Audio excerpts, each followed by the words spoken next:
Artemis 4, which is when they'll actually have that manned crew landing on the moon. Yeah, and Brian, you know, it is an interface situation, and I'm not sure if you were listening to our conversation earlier, but this is the SLS. This is the rocket that is approved by NASA to carry astronauts into space and eventually to the moon, because it has so many of these redundant systems and because it's tried, true, because, you know, they have invested billions of dollars into the SLS. But as I understand it, you know, this is the heavy lift, right? This is the Starship. And unfortunately, I don't have a model yet of the New Glenn, but it's about the same size. And yet, when it comes to getting this to the moon, as I understand it, you got to get this up there, then you got to top it off with more jet fuel, more rocket fuel, and that is something that I don't think a lot of people realize is going to be a very complicated feat, right? Yeah, and like you said, I mean, you did reference the chopsticks. I was listening into the conversation. I think what makes this so important is that they become reusable. The issue with NASA rockets in the past is that they've shot them up and they fall off or go into the ocean or burn up in orbit on return, and for that reason, they're essentially unusable. You're just shooting it off into space and it turns into space garbage. But the idea with what Blue Origin and SpaceX are doing, they're using different approaches to make that happen. But it's enormously economical because you're able to catch it back here on planet Earth and then use it and shoot it up again with the fuel that you basically just have to reload into the empty canister. And so I think that is something that's probably going to be in discussion. But for something as far as shooting something to the moon, especially with Blue Origin, where they have not historically been as fast as getting to some of those depths into space as SpaceX has been able to do, that's certainly going to be part of the conversation. Again, they're going to be playing ball with NASA for Artemis 3. You presumably expect that for Artemis 4 as well, but we'll have to see. Yeah, it's the pivot, the quick pivot that NASA has done and setting their sights on a lunar base on the moon. I mean, so much of it, you have to ask, is it related to what we're seeing from the Chinese Space Agency and their cooperation with Russia? How do you see that? Yeah, and look, I think that one really important point here is that it takes a village. Even with this specific Artemis 2 mission, where SpaceX and Blue Origin are not as much part of the conversation, there is still an enormous amount of private sector support that they have here. You think about Lockheed, Airbus, I believe, were part of the development of what we saw today. And even when you go all the way back to Saturn V, I mean, 1967, people were like, that is a Herculean task that NASA was able to do in creating that rocket. But they had an enormous amount of private sector help from companies like Boeing, Douglas Aircraft, IBM at the time. So I think that when you talk about the space race, you have to think about all the companies here in the United States that are going to assist the U.S. in racing China to the moon and putting someone on the moon. And you think about SpaceX, you think about Blue Origin. These are companies that have been on the forefront of this development for a while now. And I would argue that a lot of people will look at what's going on in China. Certainly, they have a very robust state project that they're developing over there. But I do think that when it comes to the American enterprise, those private companies that you talk about SpaceX, which, by the way, today we just got news that they're reportedly going to file an IPO that could be something like $1.75 trillion. I mean, that can't be understated enough. Yeah, I do not think we fully understand how game-changing a lot of that technology is going to be. Brian Chung, thanks so much. Let's listen back in. I heard some chatter on the NBC, on the NASA feed that's coming in right now as we look at these live pictures coming from the Orion space capsule. HHP cameras are off. Pub 1 switches are off, Stan. Copy HHP and Pub. Thank you.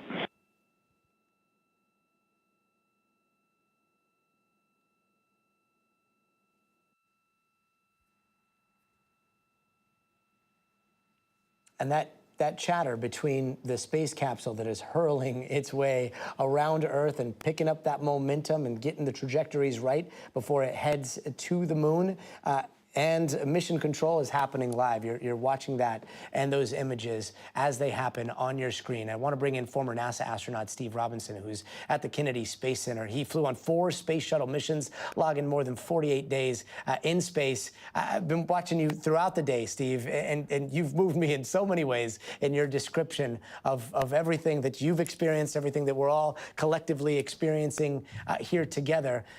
But today, what does it mean to you? Well, to me, it means a lot. You know, when I was born, not one bolt had ever been orbited the Earth by the human race. And now look at what we humans did today.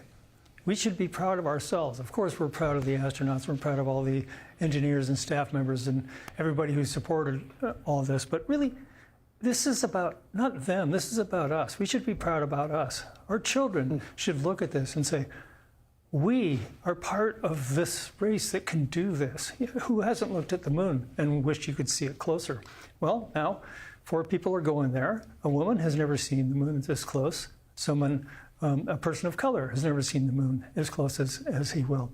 A person who is not from the United States has never seen the moon this close. There's so many exciting and new things to be proud of here. So it just leaves me with a sense of sort of just broad pride of humanity. And this is just the beginning. Play this forward as long as it takes, but in a matter of years, we will see human hands possibly mining some resources on the moon, building habitats for human beings to live on the moon, extracting ice and water from the moon. What kind of effect do you think that that's going to have here on Earth? Well, there's, as we know here in the western and southern United States, extracting water from very tiny deposits of it is very important. Now, something we didn't know about the moon in the 60s during the Apollo program was that there was any water on there. You look at those, those photos and those videos of the Apollo astronauts, you look at that landscape and you say, I've never seen anything more desiccated and dry than that. However, there are craters that are permanently shadowed that apparently have ice crystals, ice buried in the dirt, called regolith. Well, we're mostly water. Where water is, it's where humans should go. But also the rocket that we saw launched today, those 4 engines, the RS-25s that were in the core stage, you know what they're powered by? The constituents of water, hydrogen and oxygen. So the moon has water for us and water for our rockets. That means to go to the moon, maybe we don't have to bring all that eventually. It's a game changer, absolute game changer. Everywhere we've ever gone in space, we've had to bring everything we needed, with the exception of electrical power from the sun. So this is the start of something absolutely huge. And you've spent so much time in space, and yet the idea of spending time on the moon, where you have gravity, it's a sixth, I believe, of the gravity that we have here on Earth, but having access to terra firma, and like you said, having access to some of those resources that you can use to build, what would you rather do? Stay on Earth or go to the moon? Well, I like Earth a lot, but I think most of us in the space business are enthralled by the idea of going to the Earth's moon and to look at Earth from the moon. Kind of like, I saw the moon last night from the airliner flying from California to Florida. I looked out the window and I saw the moon and I said, we're going there tomorrow. We're launching on an expedition there tomorrow. It's just incredible to think about. So what we're going to learn mostly is about ourselves. And, that's not just all philosophical. The human body, we've learned a lot about what happens to the human body. We're not done yet by any means, but we've learned a lot about what happens in the zero gravity or the microgravity environment. We know what happens in 1G, like we are right now. We know what happens when we fly airplanes or roller coasters and increase the G loads on our body. We know the physiological response to those things. What we don't really know is long-term physiological response and even cognitive, neuroscience response to partial gravity. That 1/6 gravity on the moon, if you lived there for, let's say, months, how would your physiology change? We only have hints. There's so much more to learn. Why do we need to learn that? Because it will reflect all kinds of medical conditions that we all develop, or some of us develop here on Earth, and that we can learn about in otherwise healthy people. There's so many things that we will learn from this. Yeah, so much work to be done, so much still to learn about ourselves. Steve Robinson, thank you so much for being with us. And the last time humans set foot on the moon was so long ago, 54 years ago, that Apollo 17 mission in 1972. It was historic in so many ways, and it's NASA's longest mission to the moon, spanning 12.5 days. It's also the furthest humans have traveled on the moon's surface. For more on the Apollo 17 mission, I want to bring in Dr. Paul Sutter. He's a cosmologist at Johns Hopkins University and an external advisor for NASA. Dr. Sutter, great to see you. The last time we went to the moon, 1972, as we were just here, and we weren't even sure about ice and water being trapped on the moon. What else is different this time around? Yeah, we're learning with every new generation, with every new year, with every discovery, with every robotic probe, with every human exploration like Artemis 2, which is going to explore parts of the moon, even though they're not landing on it. They will be studying the far side of the moon. We learn a little bit more. And the moon, it's not just a resource for future exploration or a space station. It's a time capsule into our own past. The moon holds an almost perfectly unchanged record of the past 4.5 billion years of history in our solar system. We now know that the moon came from the Earth, that the Earth was formed from a collision of two protoplanets, and then the moon was spawned out of that. That's new information. The more we study the moon, the more we learn about the formation and history of the Earth, the more we learn about why our planet is so special, why it hosts liquid water oceans, why it hosts life, why it's the only kind of planet in the entire universe like it that we know of. The answers are there on the lunar surface. And Doctor, it also hosts, from what we understand, a lot more helium-3 than we have here on Earth. And as I understand it, that could unlock nuclear fusion without necessarily seeing the radioactive effects that we see here on Earth when we do it the way that we've been doing it for the last half a century, right? That seems like it could be huge. Yeah, that's exactly right. Every space mission has to pack its own fuel, and which is fine for low Earth orbit, for going to the moon and back. But when we start talking about Mars, it's a whole different ballgame. With current technology, with chemical rockets, minimum round trip to Mars and back is around 2 years. 2 years sending humans farther than any human has ever gone before, completely and totally isolated. It's beyond our technological capabilities right now. We need faster ways to get to Mars. One way is through nuclear propulsion. Now, nuclear, it's kind of tough. It's tough to deal with, and with nuclear fission plants on the surface of the Earth, we need all sorts of strict controls. Nuclear fusion is very interesting, but we need a stable fuel, and a particular isotope of helium called helium-3 is just the right isotope for clean, efficient nuclear power, and it's in the dirt. It's in the lunar dirt. We just have to scoop it up and sift it out. It's really rare. We have to do a lot of scooping and a lot of sifting, but it is there. It is a way to potentially power not the next generation of space exploration, but the next generation of space exploration. That's how we push our knowledge and our frontier even further. We can't wait. Dr. Paul Sutter, thank you so much. And we've got more coverage of NASA's historic Artemis 2 launch ahead here on NBC News Now. And you can also follow online at NBCnews.com. Please stay with us on such a historic day. Bound for the moon. Humanity's next great. Awesome. Thanks, guys. Good roll pitch. All right, let's see here. Roger, roll pitch. Okay, now we shift into our show, right? Hey, what's up, chat? How's it going? Man, crazy day. So we were just doing that for NBC News Now. We're hosting all of the Artemis stuff right now, and we've got a packed show coming, but I just got to switch over. We just took a break, and in about 2 minutes, we'll go switch over to Stay Tuned. But how's it going? Did you guys watch the launch? Crazy, huh? What'd you guys think? The glitch is privacy, at least, and I don't know what that means. Black and white TV, yes, Yes, that's so true. Yes. Are we talking conspiracy theories? I hope you guys are. I hope everybody's asking all the conspiracy questions because they're very important. But yes, the lunar landing was real, and we're about to see why. I would love that, Lincoln Point Man. This would be a great day to do it. Launch from Orlando. You were so lucky. Let's see. This is not a joke. This is real life, and we are here for it. Hey, Lisa, I still don't have iNews loading up here.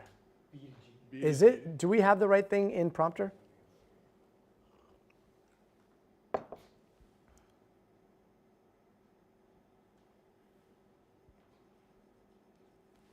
Lisa. Who's in my ear? Which control room are we talking to? 1 minute. 1 minute, 1 minute. Let's see. 1 minute. Hey, Lisa, are you here? Todd? Yeah, I do. I can hear you. Can you hear me okay? Is that Lisa?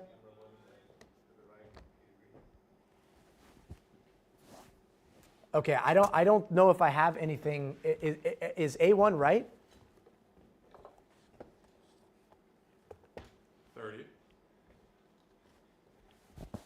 Yeah, I got you. So A1 is right? So what I'm seeing here, hey there, I'm Gotti Schwartz right now. That's correct?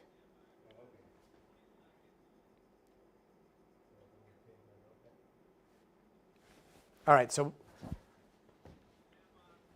15. and he's ready, right? Costello's ready? 7. 5, 4, 3.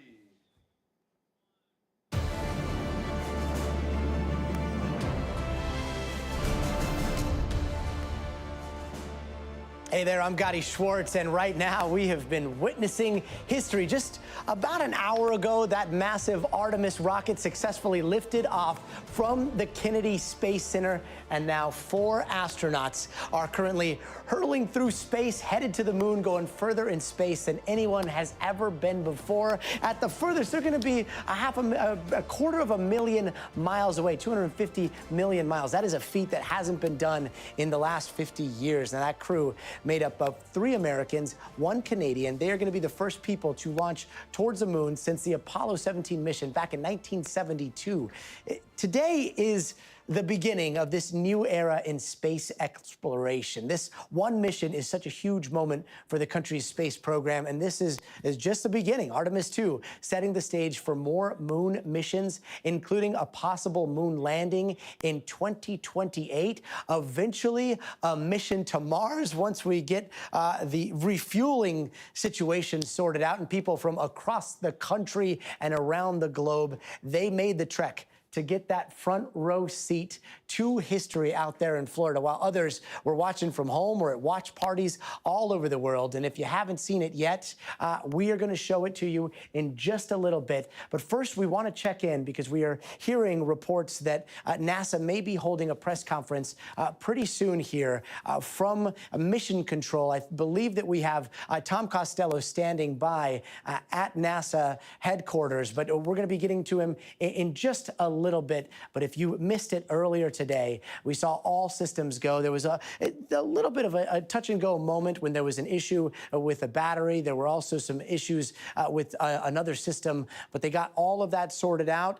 The weather was holding at about a 90% chance of go. And then we heard an incredibly inspirational message coming in from the space capsule. We heard some of the astronauts saying they are doing this for all of humanity. We heard another say full send.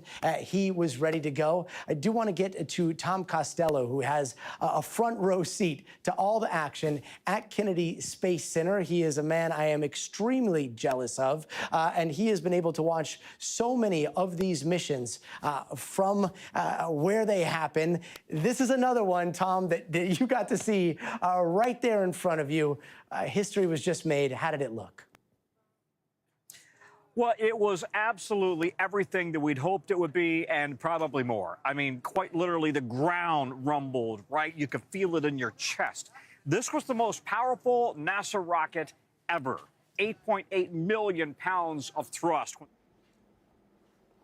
it accelerated to 17,000 miles per hour. Just an astonishing clip. And here's what's different, of course, than when they're going to try to catch up with the space station. And in that case, they've got a tight window, as you know. In this case, they didn't have a tight window. They had a 2-hour window because it's a very long mission, right? They first go up a high orbit over the Earth, and then they head off towards, on a 4-day trip onto the moon. And that's when they really kick it in, by the way. They go to Mach 33, 24,000 miles per hour. But the excitement here on the ground here at the Kennedy Space Center was astonishing. You could hear people cheering.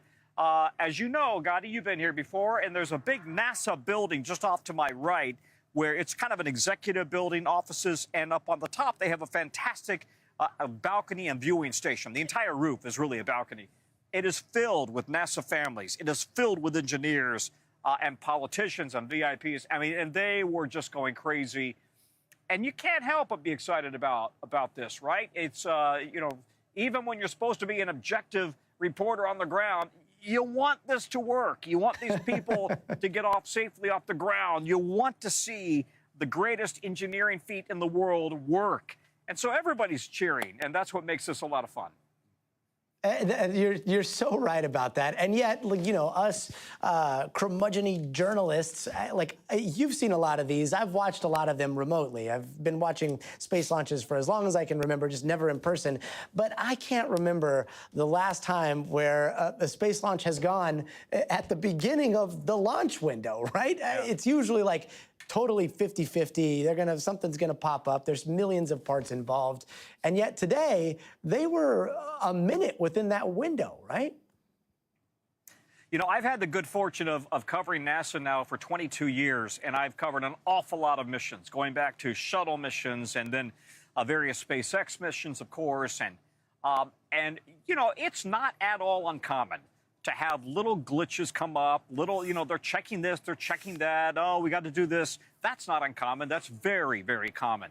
But rarely do you have a mission as this big of a rocket, right? Never before with humans on board. This is a test flight. Rarely have I seen anything go this smoothly. And I'm talking to friends of mine who are astronauts, and I have engineer contacts within NASA, and they're all just amazed at how well it went. I would make the point, Charlie Blackwell Thompson is the first female to ever be a launch director. That was her voice making the call that we're going. And she told me in the weeks heading up to this, she was very confident. She really felt like they had engineered out the issues that they dealt with Artemis 1, and then, of course, when they had the scrub earlier this year. So a lot of confidence, not cockiness, just confidence. A kind of NASA confidence. But I will say, buddy, it feels like NASA's got its mojo back. And it feels like they know where they're going. They know who they are. And as we joked about on the air yesterday, you know, I said it kind of has the 70s Apollo vibe to it here at the Kennedy Space Center. It's because they feel like they're back. And now they've got a real mission, and it's going beyond low Earth orbit. It's going to the moon. Nothing like that NASA swagger, nothing like that confidence. And in fact, Tom, as you mention it, you heard that at the beginning when we heard from inside of that capsule when all systems were go. In fact, we've got the whole thing. So let's play it from the top if we can. Good. Launch weather is go. Thank you, LWO. And Artemis, MMT chair. MMT's go. Thank you, John. And Integrity launch director. Good Airways, Charlie, PLT. Thank you, Charlie. This is Victor. We are going for our families. MS1. This is Christina. We are going for our teammates. MS2. This is Jeremy. We are going for all humanity. All right, Charlie, our Artemis 2 crew is go for launch. Full send. I copy that. Reed, Victor, Christina, and Jeremy. On this historic mission, you take with you the heart of this Artemis team, the daring spirit of the American people and our partners across the globe, and the hopes and dreams of a new generation. Good luck. Godspeed, Artemis 2. Let's go. The rocket is on its own. 4 brave explorers ready to ride the most powerful rocket NASA has ever launched. Sound suppression water is flowing. 15. And here we go. 10, 9, 8, 7. RS-25 engines lit. 4, 3, 2, 1. Booster ignition. And liftoff. The crew of Artemis 2 now bound for the moon. Humanity's next great voyage begins. Good roll pitch. Roger, roll pitch. Houston now controlling the flight of Integrity on the Artemis 2 mission around the moon. Integrity, AMT high. AMT high. On time, passing 30 seconds into the flights. Integrity passes the alternate MECO. Target milestone. Mission Control Houston seeing good performance on the 4 main engines. Space Launch System core stage. Integrity, 3 miles in altitude. Traveling more than 1,200 miles per hour.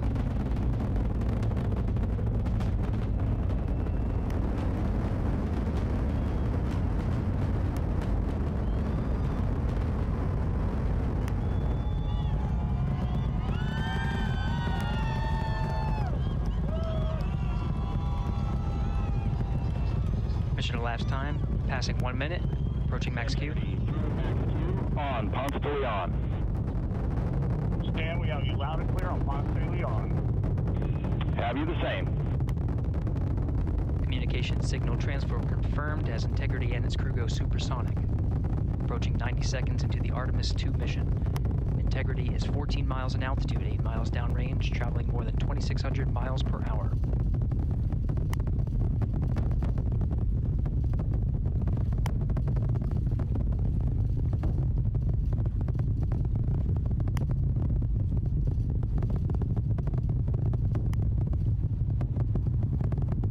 Minute 50 seconds of mission elapsed time, standing by for main engine throttle down to 85%, ahead of solid rocket booster separation, expected at the 2-minute 9-second mark. We see throttle down.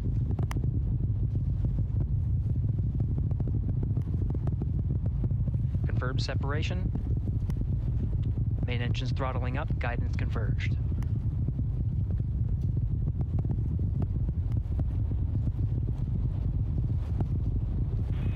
Integrity, guidance converged, performance nominal, upper stage RCS ready. Copy all, Stan. Integrity, SM priming complete. SM priming complete.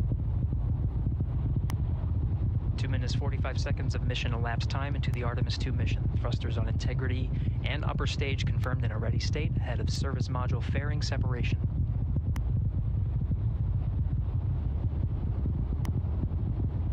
3 minutes into the flight. Integrity, 49 miles in altitude, 78 miles downrange, now passing 5,000 miles per hour. Houston Integrity, good last jettison, great view.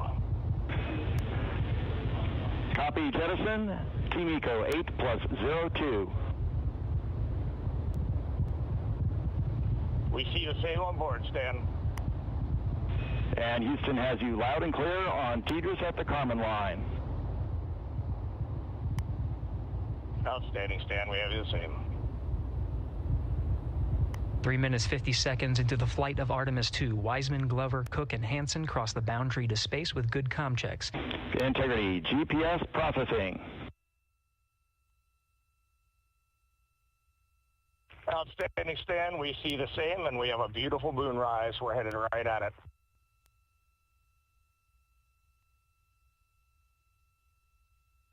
Integrity and nominal MECO, core stage separated.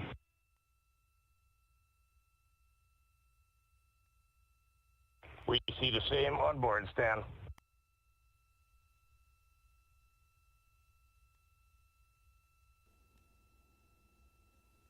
8 minutes, 40 seconds into the flight, we have a nominal main engine cutoff heading in the right trajectory on the way to swing around the moon. Core stage has separated, done its job. The Space Launch System upper stage, the interim cryogenic propulsion stage, or ICPS, still attached to the Orion spacecraft. 2 minutes. 9 minutes of mission elapsed time. Integrity crew of Reed Wiseman, Victor Glover, Christina Cook, and Jeremy Hansen now in orbit around the Earth at the beginning of their journey to the moon. Integrity, good PRM, and 1 minute to Teeter's handover. Copy that. We see the Sable on board, and the sun is rising on Integrity. Outstanding. That is real, guys.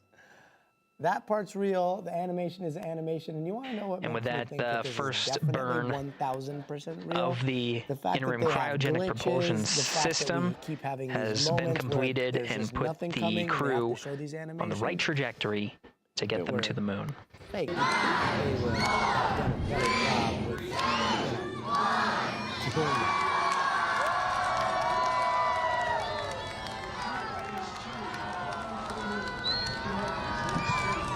But I hear what you guys are saying.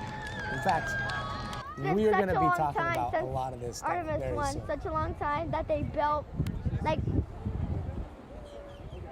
since they built this, they should have launched March, but Are we coming back to helium. Tom Costello? Oh, wow.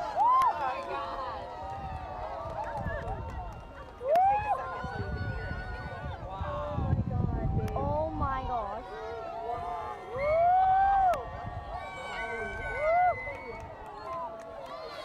This is so good.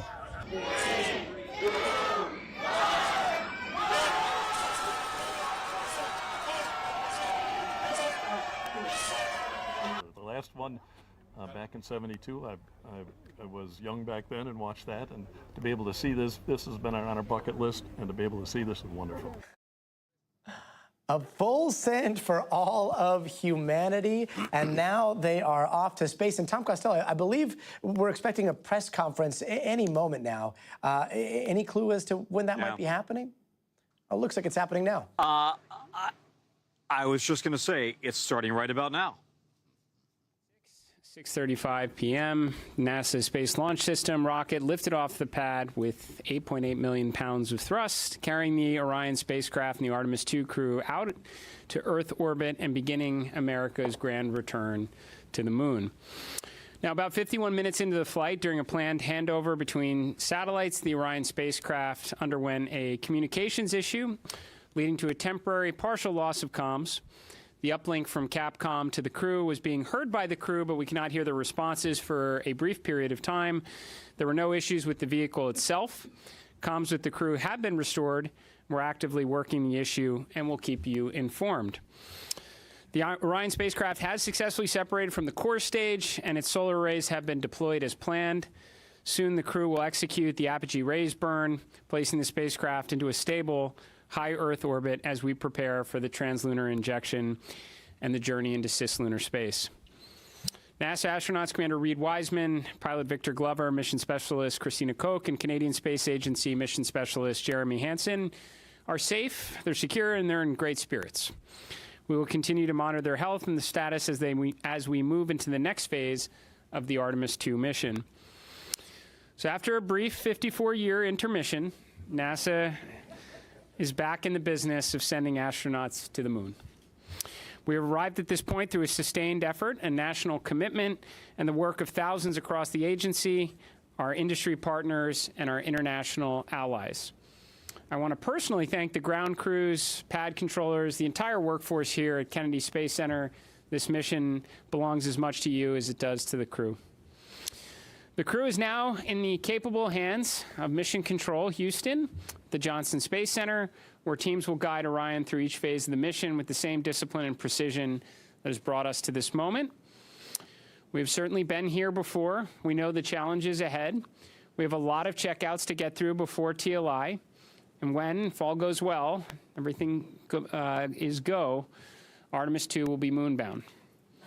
You have our commitment to keep the public as informed as possible on this historic mission. And we will celebrate when this crew, we will hold our celebration until this crew is under parachutes and splashes down off the west coast of the United States. Thank you. So with that, we will open this up to questions, and we will start here in the room if we have any takers. We'll start right up here. Congratulations to all of you on a successful launch so far. My name's Jim Siegel. I'm with Florida Media Now.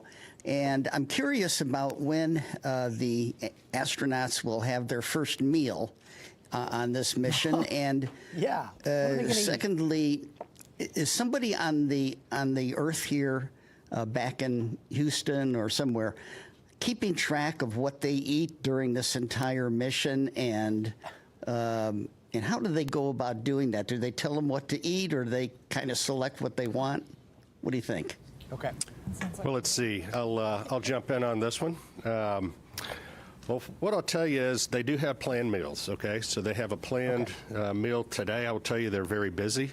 So Ascent Day is very tough. It's tough physiologically, and it's tough from a workload issue as well. And so this timeline between now when the crew goes to sleep, so MET of about 8:30 is pretty packed. They're going to snack. They probably have some pre-positioned meals. I know they did in their flight suit. Some of the snacks that they can use if they need.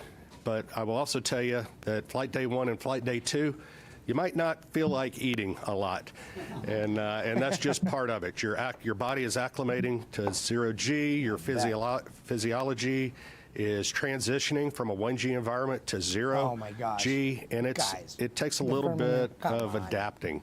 So right now they're working hard. They are doing what they need to do. They sound great on the loops. That was really a good signal to us that that they're feeling well. But just know that that's part of the equation, you know, when they get on orbit. As far as the food being tracked, yes, we have a food lab, and we have folks at the Johnson Space Center tracking what they eat, the nutrition, the calories. It makes a difference. They do this on Artemis. They do it on Space Station as well. So we're well versed in that. We want to make sure that they're healthy, and we also want to make sure we know what they're doing, what they're eating, so we can also track that and make sure that they don't need any supplements or anything additional. Thank you. We'll head over to Joey.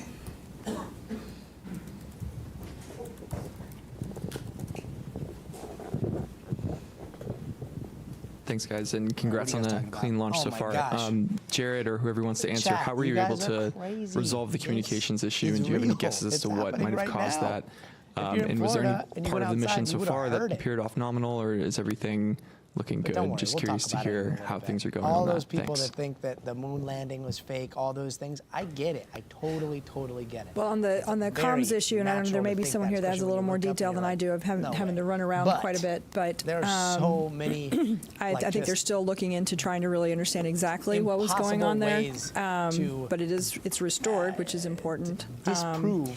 I think it just. It was during handover, Tidris West. Yeah. Sometimes that's squirrely.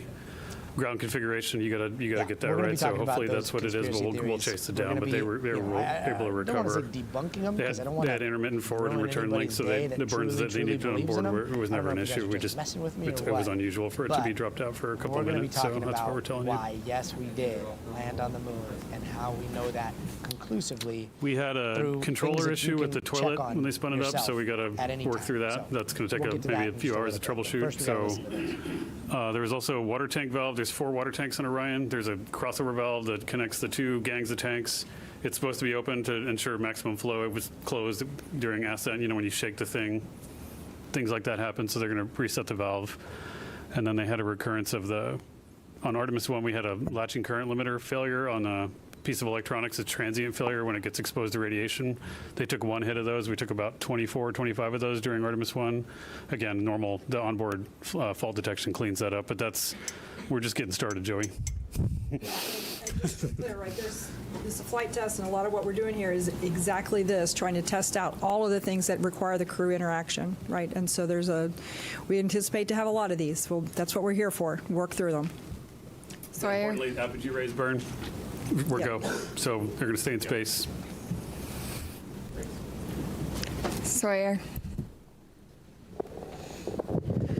Thank you. Sawyer Rosenstein, NSF. I noticed that the slide wire baskets happened to deploy during launch. Was that something that was expected? And can you give any initial reports, at least what you've seen from the cameras, of how the mobile launcher is doing, given the hope to be able to quickly turn it around? This is April Fool's. You guys we have something on the baskets. I can talk about the turnaround. The baskets are, they're supposed to get out of the way. That's part of the plan.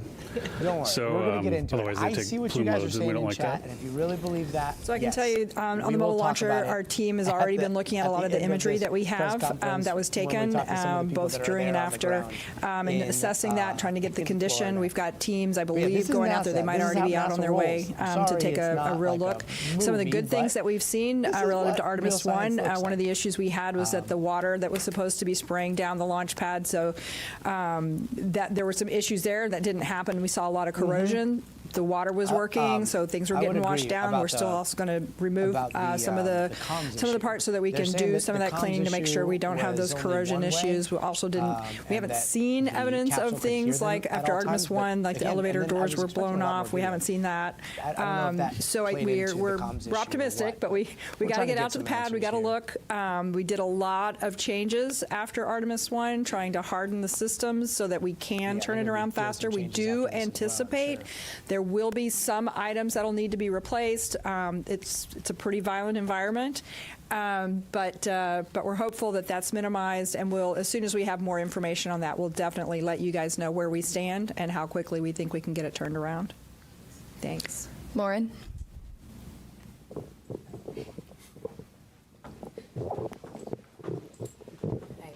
Lauren Grush with Bloomberg. I just wanted to get a gut check on how we're feeling about the upcoming proximity and operation. Do we have any concerns with that TDRS delay, or is that not an issue for that? I would say right now we're on for the proximity operations demo.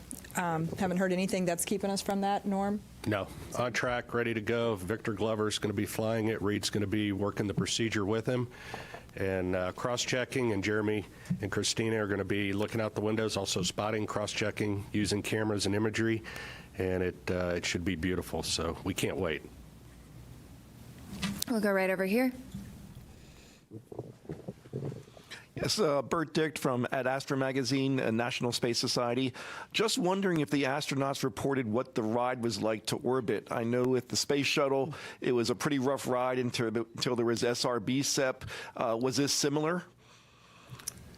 Have you heard? I have not heard a report yet. I know we will get a report. Again, yes. when MECO happened, immediately they were getting prepped to do their perigee raise maneuver. That's critical. Otherwise, they come back to Earth, which we don't want them to. So they got that. They are working to get their spacesuits off. They're, they just got the ARB burn, which was very important. So now they're working to get their suits off. So they are very busy. Now, later today, I anticipate they will call down and give us a full brief as to, how the Proxox demo went, how the ride uphill went, and I personally can't wait to hear the comparison between this massive rocket and the shuttle. Sounds great. Thank you. Micah? And if you're just watching, this is the press conference post-launch. They're talking about how things are going, and so far things are nominal. So, yeah, the Orion Thanks, capsule Bethany. Micah Madenberg, Wall Street Journal. Maybe for the administrator, I'd like to ask you, I know we're early on here, how you're thinking about success for this mission, defining success. A lot of tests ahead. And just what happens if you don't kind of meet that standard as the flight unfolds? Thanks so much. Well, I mean, to me, success is undershoots and in the water safely after a 10-day mission duration, so no early off-ramps there. San Diego. I think we're, right now we're already getting good ECLIS data. We've never flown Orion with crew on board, so that's pretty important. I mean, understanding the Orion spacecraft is, is paramount in this one to progress on to integrated operations of Orion with a lander. Every day we're getting data. It says, it was mentioned from the get-go, this is a test mission for sure. No crew have ever ridden this before. We'll keep gathering data over the next 10 days. We'll share updates, but we'll call a success when they're in the water safely, and we'll start working on the next mission. Jackie. Hi. Right here. Sorry if I missed it. I just wanted to check in on the status of the perigee and apogee burns. Are those both finished at this point? And then I also wanted to check how the best way to explain to the audience why we're doing that apogee raise maneuver and why we go into that high Earth orbit. Thanks so much.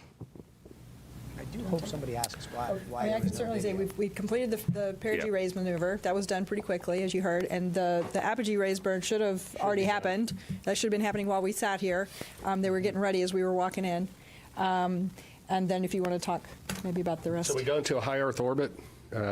Roughly, the perigee is about 1,000 nautical miles, rough, give or take, of the Earth, 25,000. So it's pretty elliptical. That's getting us, everything we do is getting us set up for the translunar injection burn. And so it's getting these burns. It's all converging down to what we call TLI. So we got to get the Eclipse system checked out. We got to make sure we have our redundancy. We got to make sure these burns go off where they should go off, and get Orion and the SM configured exactly where it needs to be. So when it comes around and it's time for the translunar injection burn, off we go.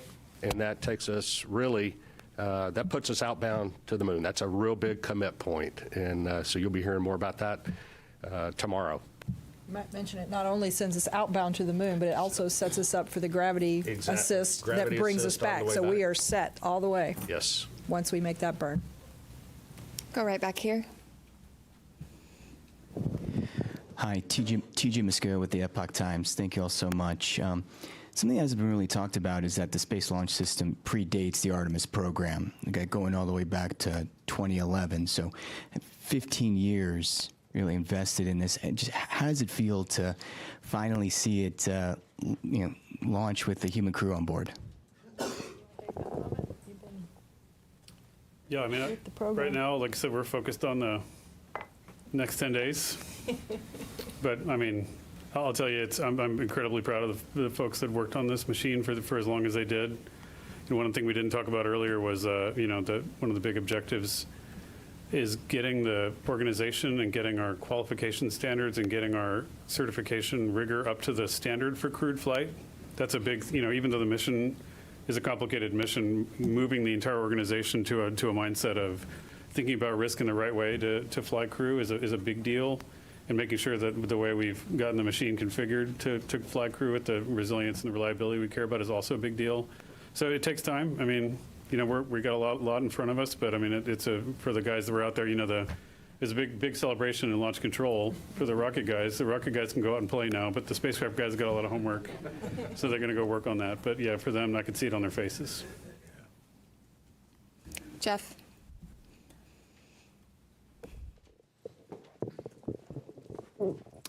Jeff Faust of Space News.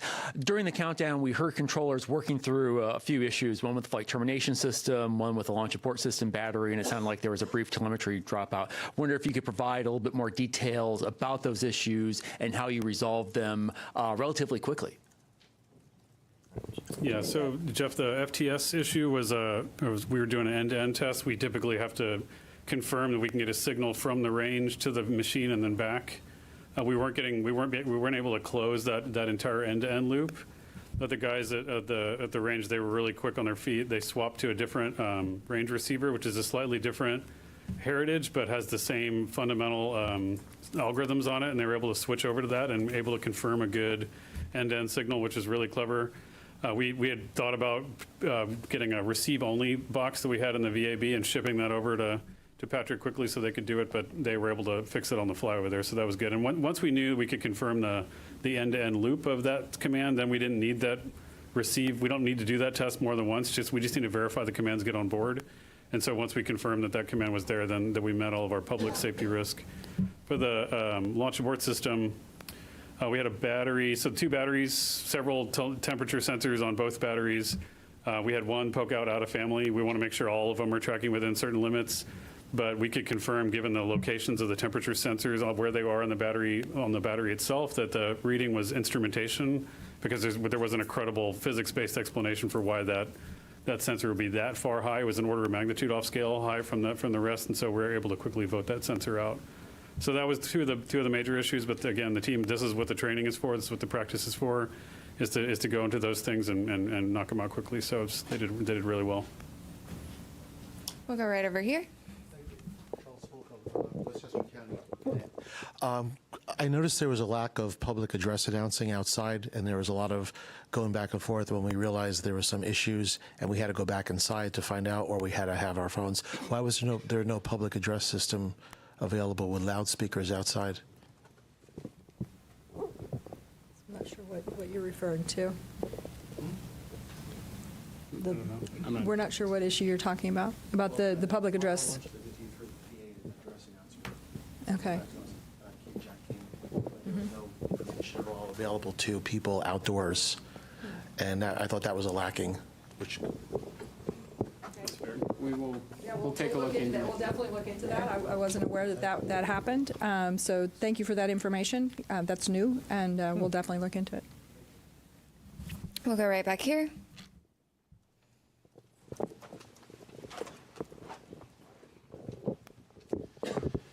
Thomas Moore, Sky News. Administrator Isaac Igman, as a fellow astronaut, what were your feelings watching your crew rising above Pad 39B? And do you feel that extra sense of responsibility for the crew as they head further into space?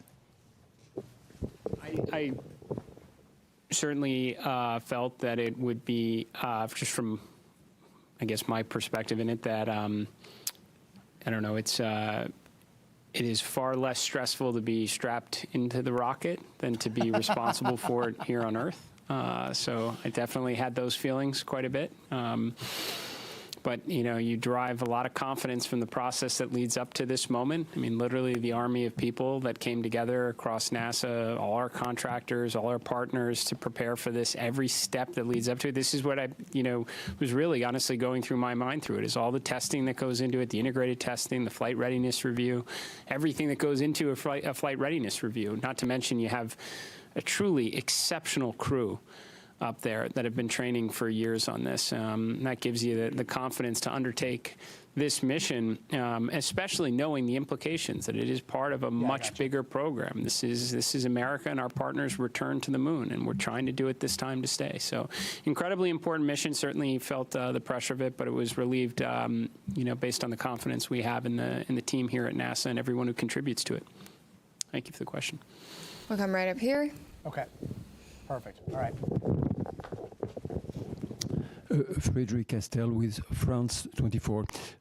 First, of course, congratulations to NASA for the grand return to the moon. So everyone's clear. Mr. Administrator, I have this question that they ask me constantly in Europe and in the States. Okay. In the 60s, NASA was using just the slide rule to go to the moon, and they could launch almost every 3 months. Of course, they had more money probably, but what happened in 50 years? Why is it so difficult to make it again? What has changed? Thank you. Well, for sure, we knew. Look, it's a very fair question. I know a lot of people ask it, not just in your country, but here in the United States. Certainly, financial resources are part of the equation. NASA's budget, if I recall, was somewhere between 4 and 4.5% of the discretionary budget during the space race. About a quarter percentage of that today. And I mean, to be very honest with you, I think competition is a factor in this as well. It's a great way to, mobilize the resources of a nation and concentrate on something extremely challenging, and that's what we did in the 1960s. And I think with absent some competition, we focused a lot on partnerships and all that we could do collectively with respect to science and discovery. But competition can be a good thing, and we certainly have competition now. I think that's why you're seeing us start to concentrate our resources back to the objective, and do it with a great coalition across the NASA workforce, our contractors, all our partners that have come together, our stakeholders in Congress and the administration who came here to witness this launch, is because they know we have competition, and this one's going to be close. And I think as a result, you're going to see a lot more progress, more so than you have in since when this was originally conceived under Constellation. We're going to get back into the business of launching rockets on a regular cadence, and we're going to bring the world along with us. So. We're going to take a couple of phone bridge questions for just a moment. Reminder that you can join by pressing *1 to get into the queue. We're going to start with Will Robinson Smith from Spaceflight Now. Hi, thank you, Bethany, and congratulations, everyone, on a good mission so far. Question about the upcoming TLI burn tomorrow. At what point during the day will the team conduct a poll on readiness to proceed into the TLI, and what are the main criteria that you'll be assessing to make that final determination? Thank you. Okay, well, the TLI burn actually happens about the time that launch happens, so it's one day into the mission. So tomorrow, Eastern time, would be about 6:35-ish. Obviously, those burn times can change, so check that before tomorrow. But what are the teams looking for before TLI? We're looking to make sure that the life support systems work, that the vehicle's healthy, the life support systems have been checked out, they're ready to go. We assure that those are functional because once we commit to TLI, they have to function. And so we want to make sure. So that's why we spend a day checking out the systems. Ascent is, you shake, rattle, and roll a little bit, the vehicle. You saw that today. And you can imagine what that does to the systems. The systems, though, are performing very well. We anticipate that they continue to, but we want to get some track record on them before we do that. We also want to make sure we have redundancy in the system for comm, for environmental life support, propulsion, those type things before we embark on that TLI mission. So that's what the mission control team in Houston will be doing tomorrow. Jeff Radigan and his team, as the lead flight director, will be well into that. The teams are well versed on it. They have trained for it. They work very closely in conjunction with the engineering team, the mission evaluation room in Houston, where the engineers that have the intricate knowledge of Orion come together with the operations team, and together they work with the crew to make sure that the vehicle, is doing what we want to and accomplishing the mission objectives that we need to. But it always comes down to crew safety, vehicle safety, and mission objectives in that order. I might also mention, as those teams are checking out all of those systems, there will also be a meeting of the mission management team that's led by John Honeycutt, whom I think many of you have seen before, and they'll be meeting tomorrow afternoon to hear all of the results from what's happened over the last day in preparation to make the decision on whether or not we proceed with the TLI burn.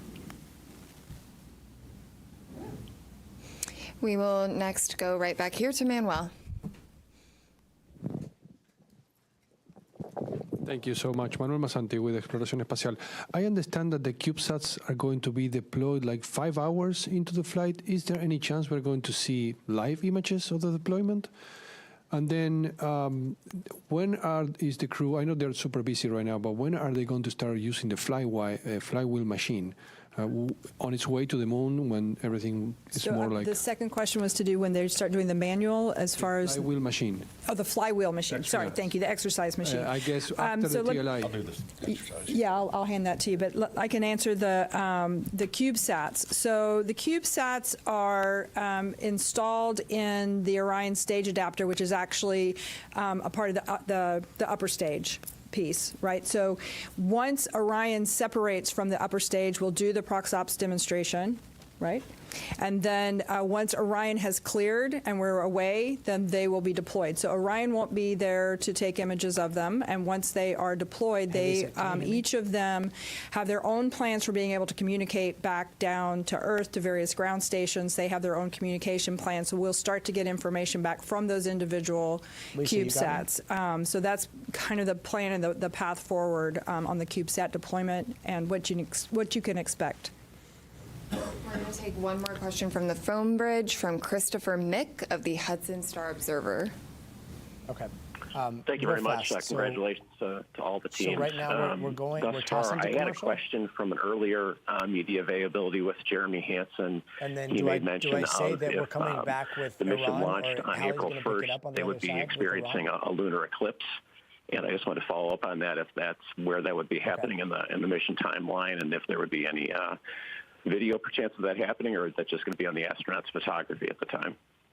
And so you may have to answer the question on whether or not there'll be the availability of the what kind of real time. I'm not sure what we'll have there, but the crew will get to observe the eclipse. This is pretty unique. It's kind of interesting. It actually doesn't happen when they're out of comm, so they will be having communication during that eclipse time. But during the eclipse, the moon will be blocking the sun. They will be able to see the sun's corona, which is kind of cool. So they've been having a lot of science lessons over the last couple of days to learn about that and the eventuality that we actually launched today. Right? So they're prepared to make those solar observations.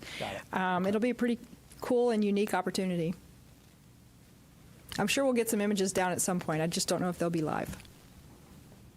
Tarek. Thank you very much. Tarek Malik with Space.com for the administrator. There have been a lot of comparisons of Artemis 2 to Apollo 8, a pioneering mission, daring, that sent astronauts on an untested crewed vehicle around the moon. And I'm very curious, given last week's ignition event and how that really laid out an audacious and ambitious plan to really explore the moon in a stepping stone approach way, where you see Artemis 2 in that plan, and basically the importance of riding on this mission before you can make that next step for next year. And as you heard there from NASA officials answering questions on the history we just witnessed just a few hours ago, it has been an epic day watching these astronauts hurtle into space in their new journey to the moon. But there's more news to get to. In just a few minutes, the President of the United States is going to be making an address to the nation on the war with Iran. This is a rare primetime address to the nation. It comes as President Trump has been saying that Iran's new president, quote, has just asked the United States of America for a ceasefire. We will consider when Hormuz Strait is open, free, and clear. Iran has denied those claims. Now, the president also threatening to pull out of NATO, telling The Telegraph that the international alliance is a paper tiger. All this as confusion still lingers about the timeline of the war, something that has been unclear since the very start.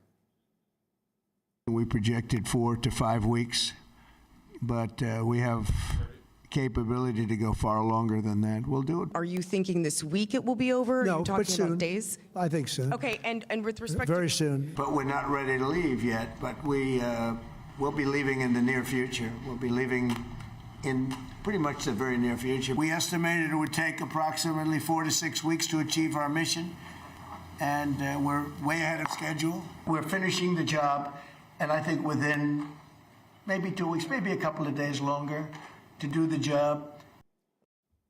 For more, let's go to Washington, where NBC's Meet the Press moderator Kristen Welker is standing by. Kristen, so much anticipation over what we could hear tonight.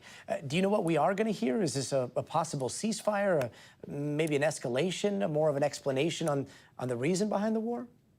Well, great questions, Gotti. We know that according to current and former administration officials, President Trump is going to say that so far this mission has been a success.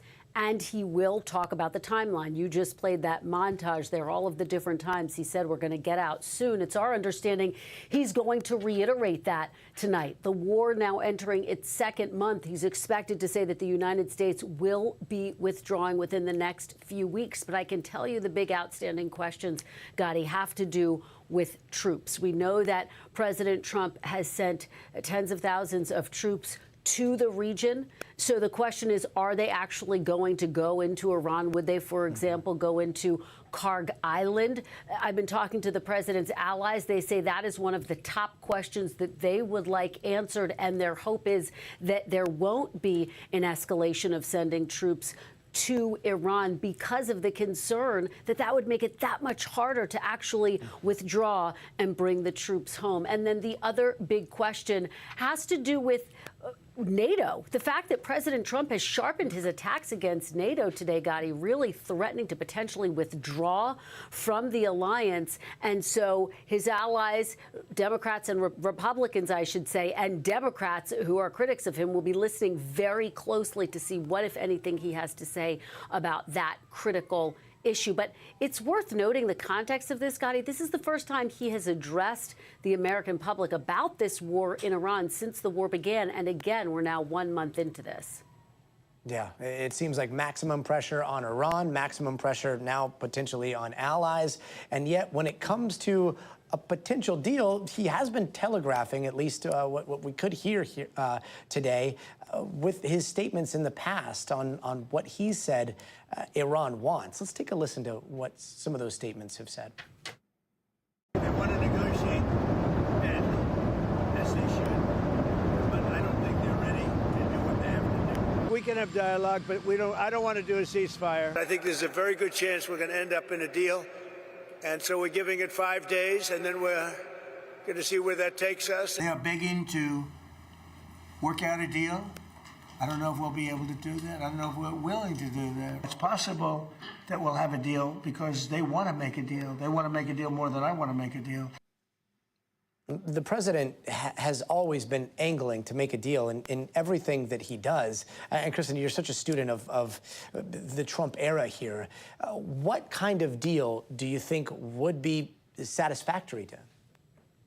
Well, that is one of the critical questions, Gotti. And the other one is, how serious are talks right now? Because despite everything that you just heard from President Trump, Iranian officials have been downplaying talks, saying that there are no direct or official talks happening at the highest levels. So that's certainly notable. In terms of what kind of a deal President Trump would be looking for, he continues to go back to one big demand of the United States, that Iran abandon its nuclear program.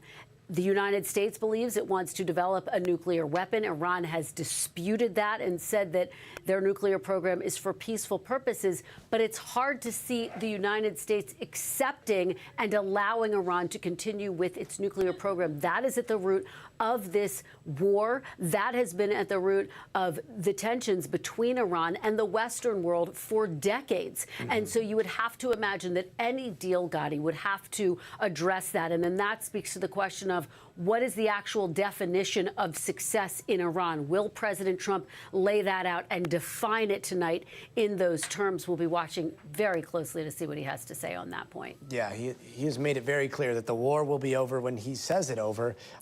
And so many people are going to be watching this, from the American public to Iran to our allies overseas. I know today we heard UK's Prime Minister Keir Starmer talking about the statements that the president made about NATO. If we have those, let's play those up.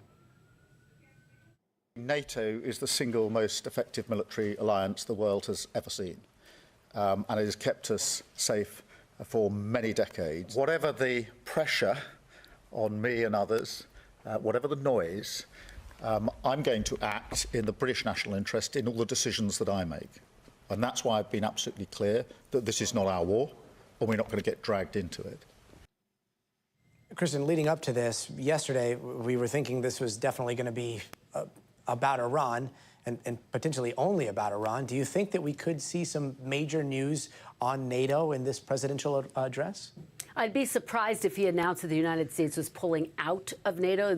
Anything is possible. I think what we would expect to see is more of his frustration with NATO. As you just heard the Prime Minister there say that it's not the UK's war, and so that's why they haven't engaged more with the United States. That has infuriated President Trump, has prompted him to signal that he is willing to pull out of the NATO alliance. But I can tell you, Gotti, I've been talking to his allies throughout the course of the day. They say they hope any comments on NATO tonight are succinct and don't further inflame tensions, Gotti.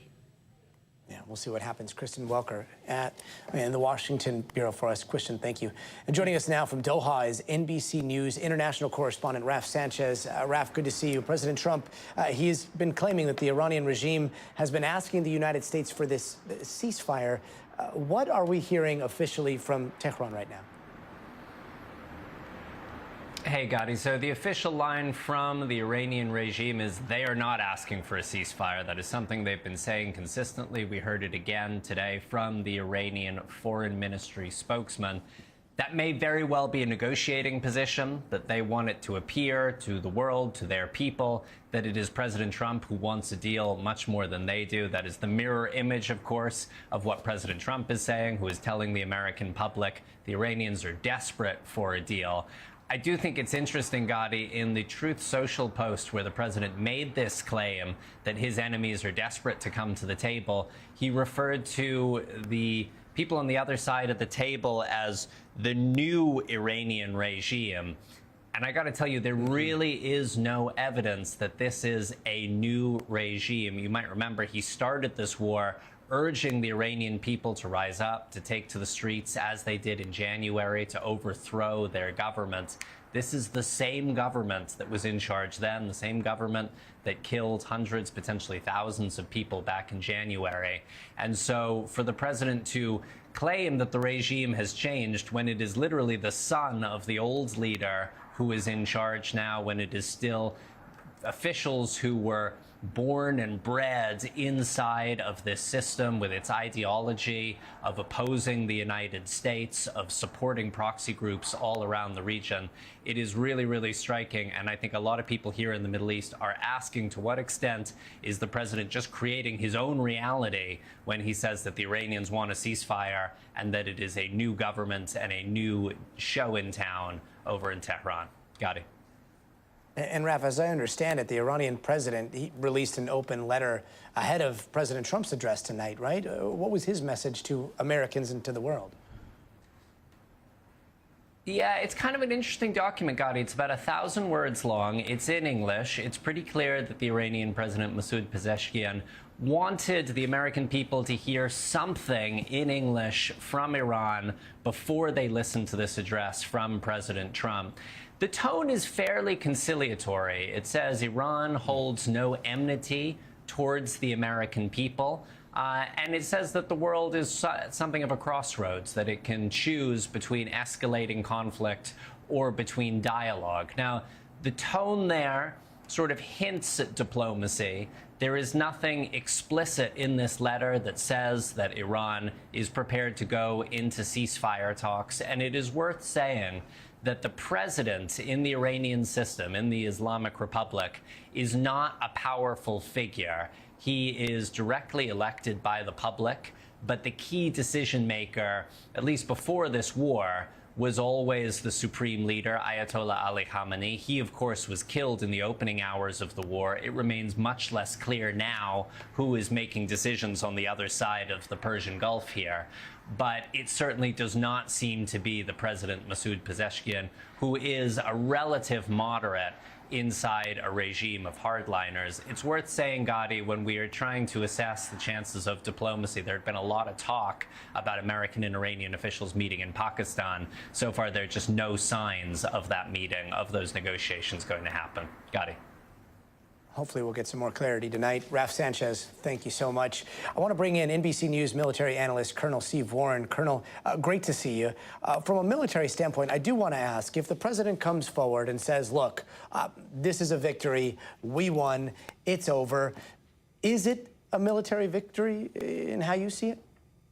Well, that's a great question, Gadi. And you know, I guess if we define victory as accomplishing the military objectives that were initially laid out, I think you could say yes, it is a tactical military victory. Everything that the Central Command commander, everything that the chairman of the Joint Chiefs said they were attempting to do, they have generally done it. They've sunk the Iranian Navy. They have damaged the Iranian, almost completely wiped out the Iranians' ability to fire ballistic missiles. They have a few left, but significantly degraded. So they've accomplished those military objectives. Now, military objectives have to feed into a broader strategy. What's the strategic objective? I think, Gadi, it would be a lot harder to say that there's been a strategic victory tonight. And Colonel, we have dozens of thousands of troops in the region right now. We've seen a lot of damage to infrastructure from our allies across the Middle East to a lot of our bases. If we were to pull out, logistically, what would that look like? Yeah, pulling out. So remember, we normally have tens of thousands of troops stationed in that region all the time. The U.S. Central Command's forward headquarters is in Bahrain. One of the largest naval bases in the Navy is in Bahrain, is in the Middle East. So we have a lot of forces that are there sort of permanently. So assuming they were going to stay, then really what we're talking about doing is withdrawing the naval assets that are there, some of the additional aircraft that have been sent there in the past month, and of course the ground forces that were sent there in the last several weeks. So frankly, Gotti, not a difficult operation to withdraw to sort of status quo before the war began. And Colonel, given everything that we've heard from the president throughout the past month, throughout the past day, what do you think we're going to hear in this primetime address tonight? Well, that's something else, and Kristen Walker was so spot on in everything that she said earlier. You know, I think the president will probably let the country know sort of what he's already said. We've won, but we still want to win some more. I think that's my personal take, is that's probably where the tone is going to be. He's going to say that we've, you know, achieved all of these objectives. We're close to the finish line, but we still have a little bit more work to do. If he does say that, if that is his message, he says, we've won, but we're going to win some more, what does that do to our footprint there? Are we going to be seeing a withdrawal of troops, or is it going to be looking very much like it did yesterday and the day before and the day before? I don't think we'll see a withdrawal of troops. I think it will look the same as yesterday. And, of course, the one wild card, Gotti, is whether or not we will put troops ashore in Iran. That's the last sort of thing that's out there that we don't really know what direction the president's going to go. He's got, enough force now, enough ground forces assembled that he could take an action on the ground. We don't know. I don't believe he would announce that ahead of time. So unless it's already happened, and but he's got those forces there at his fingertips, and so that's the last thing that we have to wait and see if there's going to be some sort of a ground incursion into Iran. And Colonel, we've got about 30 more seconds before this speech may start here, but I do want to ask, Strait of Hormuz, it does seem like there are ships transiting through there, right?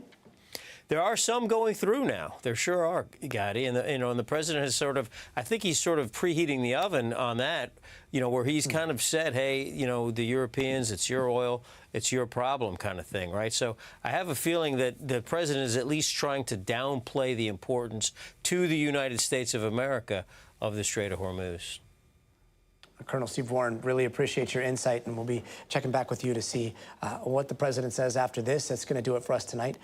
Special coverage of the president's Oval Office address starts right now.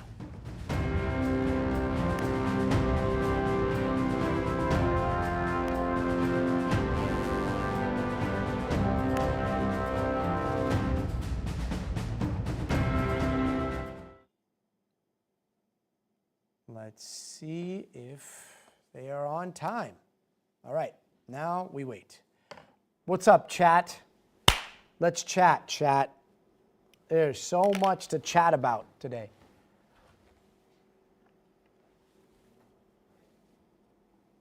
Actually, looks like we've got Tom Yamasa. Where the president is slated to give an update on the war in Iran now just over a month in. The president has said the war is ending soon within weeks, and said today that Iran's, quote, new regime leader asked for a ceasefire, which the president said he'd consider when the Strait of Hormuz is reopened. I want to bring in our senior Washington correspondent, Hallie Jackson. And Hallie, a lot to sort of decipher here. We still don't know exactly what the president is going to say, but some of the stuff he's put out on Truth Social, our sources, other Western leaders, people in the region have said is not necessarily true. There is not a new regime in charge of Iran right now. Yeah, and it's a key moment for the president here tonight, too, Tom. Multiple sources tell our team he is expected to effectively declare success and touch on the timeline for an end to this war. He's previously suggested something like maybe 2 to 3 more weeks. But the president is addressing the nation about a war that is pretty unpopular, especially right now. Polling shows that a majority of Americans do not approve of this military action. It is a war that has spiked gas prices for Americans because of the closure of the key Strait of Hormuz, as you referenced, Tom. So a lot of questions here as the president has vacillated between escalating his threats and talking about the possibility of diplomacy. And Hallie, the president has given us a hint of what he may say tonight, saying just yesterday inside the Oval Office, we see the president now. He's about to start speaking. Let's listen in. Thank you very much. My fellow Americans, good evening. Let me begin by congratulating the team at NASA and our brave astronauts on the successful launch of Artemis II. It was quite something. It will be traveling further than any manned rocket has ever flown and will very substantially pass the moon, go around it, and come back home from a distance that has never been done before. It's amazing. They are on the way, and God bless them. These are brave people. We want to God bless those 4 unbelievable astronauts. As we speak this evening, it's been just 1 month since the United States military began Operation Epic Fury, targeting the world's #1 state sponsor of terror, Iran. In these past 4 weeks, our armed forces have delivered swift, decisive, overwhelming victories on the battlefield. Victories like few people have ever seen before. Tonight, Iran's Navy is gone. Their Air Force is in ruins.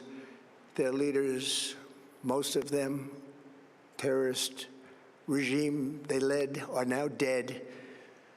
Their command and control of the Islamic Revolutionary Guard Corps is being decimated as we speak.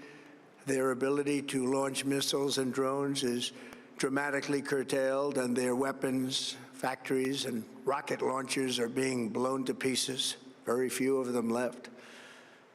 Never in the history of warfare has an enemy suffered such clear and devastating large-scale losses in a matter of weeks. Our enemies are losing in America, as it has been for 5 years under my presidency, is winning, and now winning bigger than ever before. Before discussing this current situation, I also want to thank our troops for the masterful job they did in taking the country of Venezuela in a matter of minutes. That hit was quick, lethal, violent, and respected by everyone all over the world.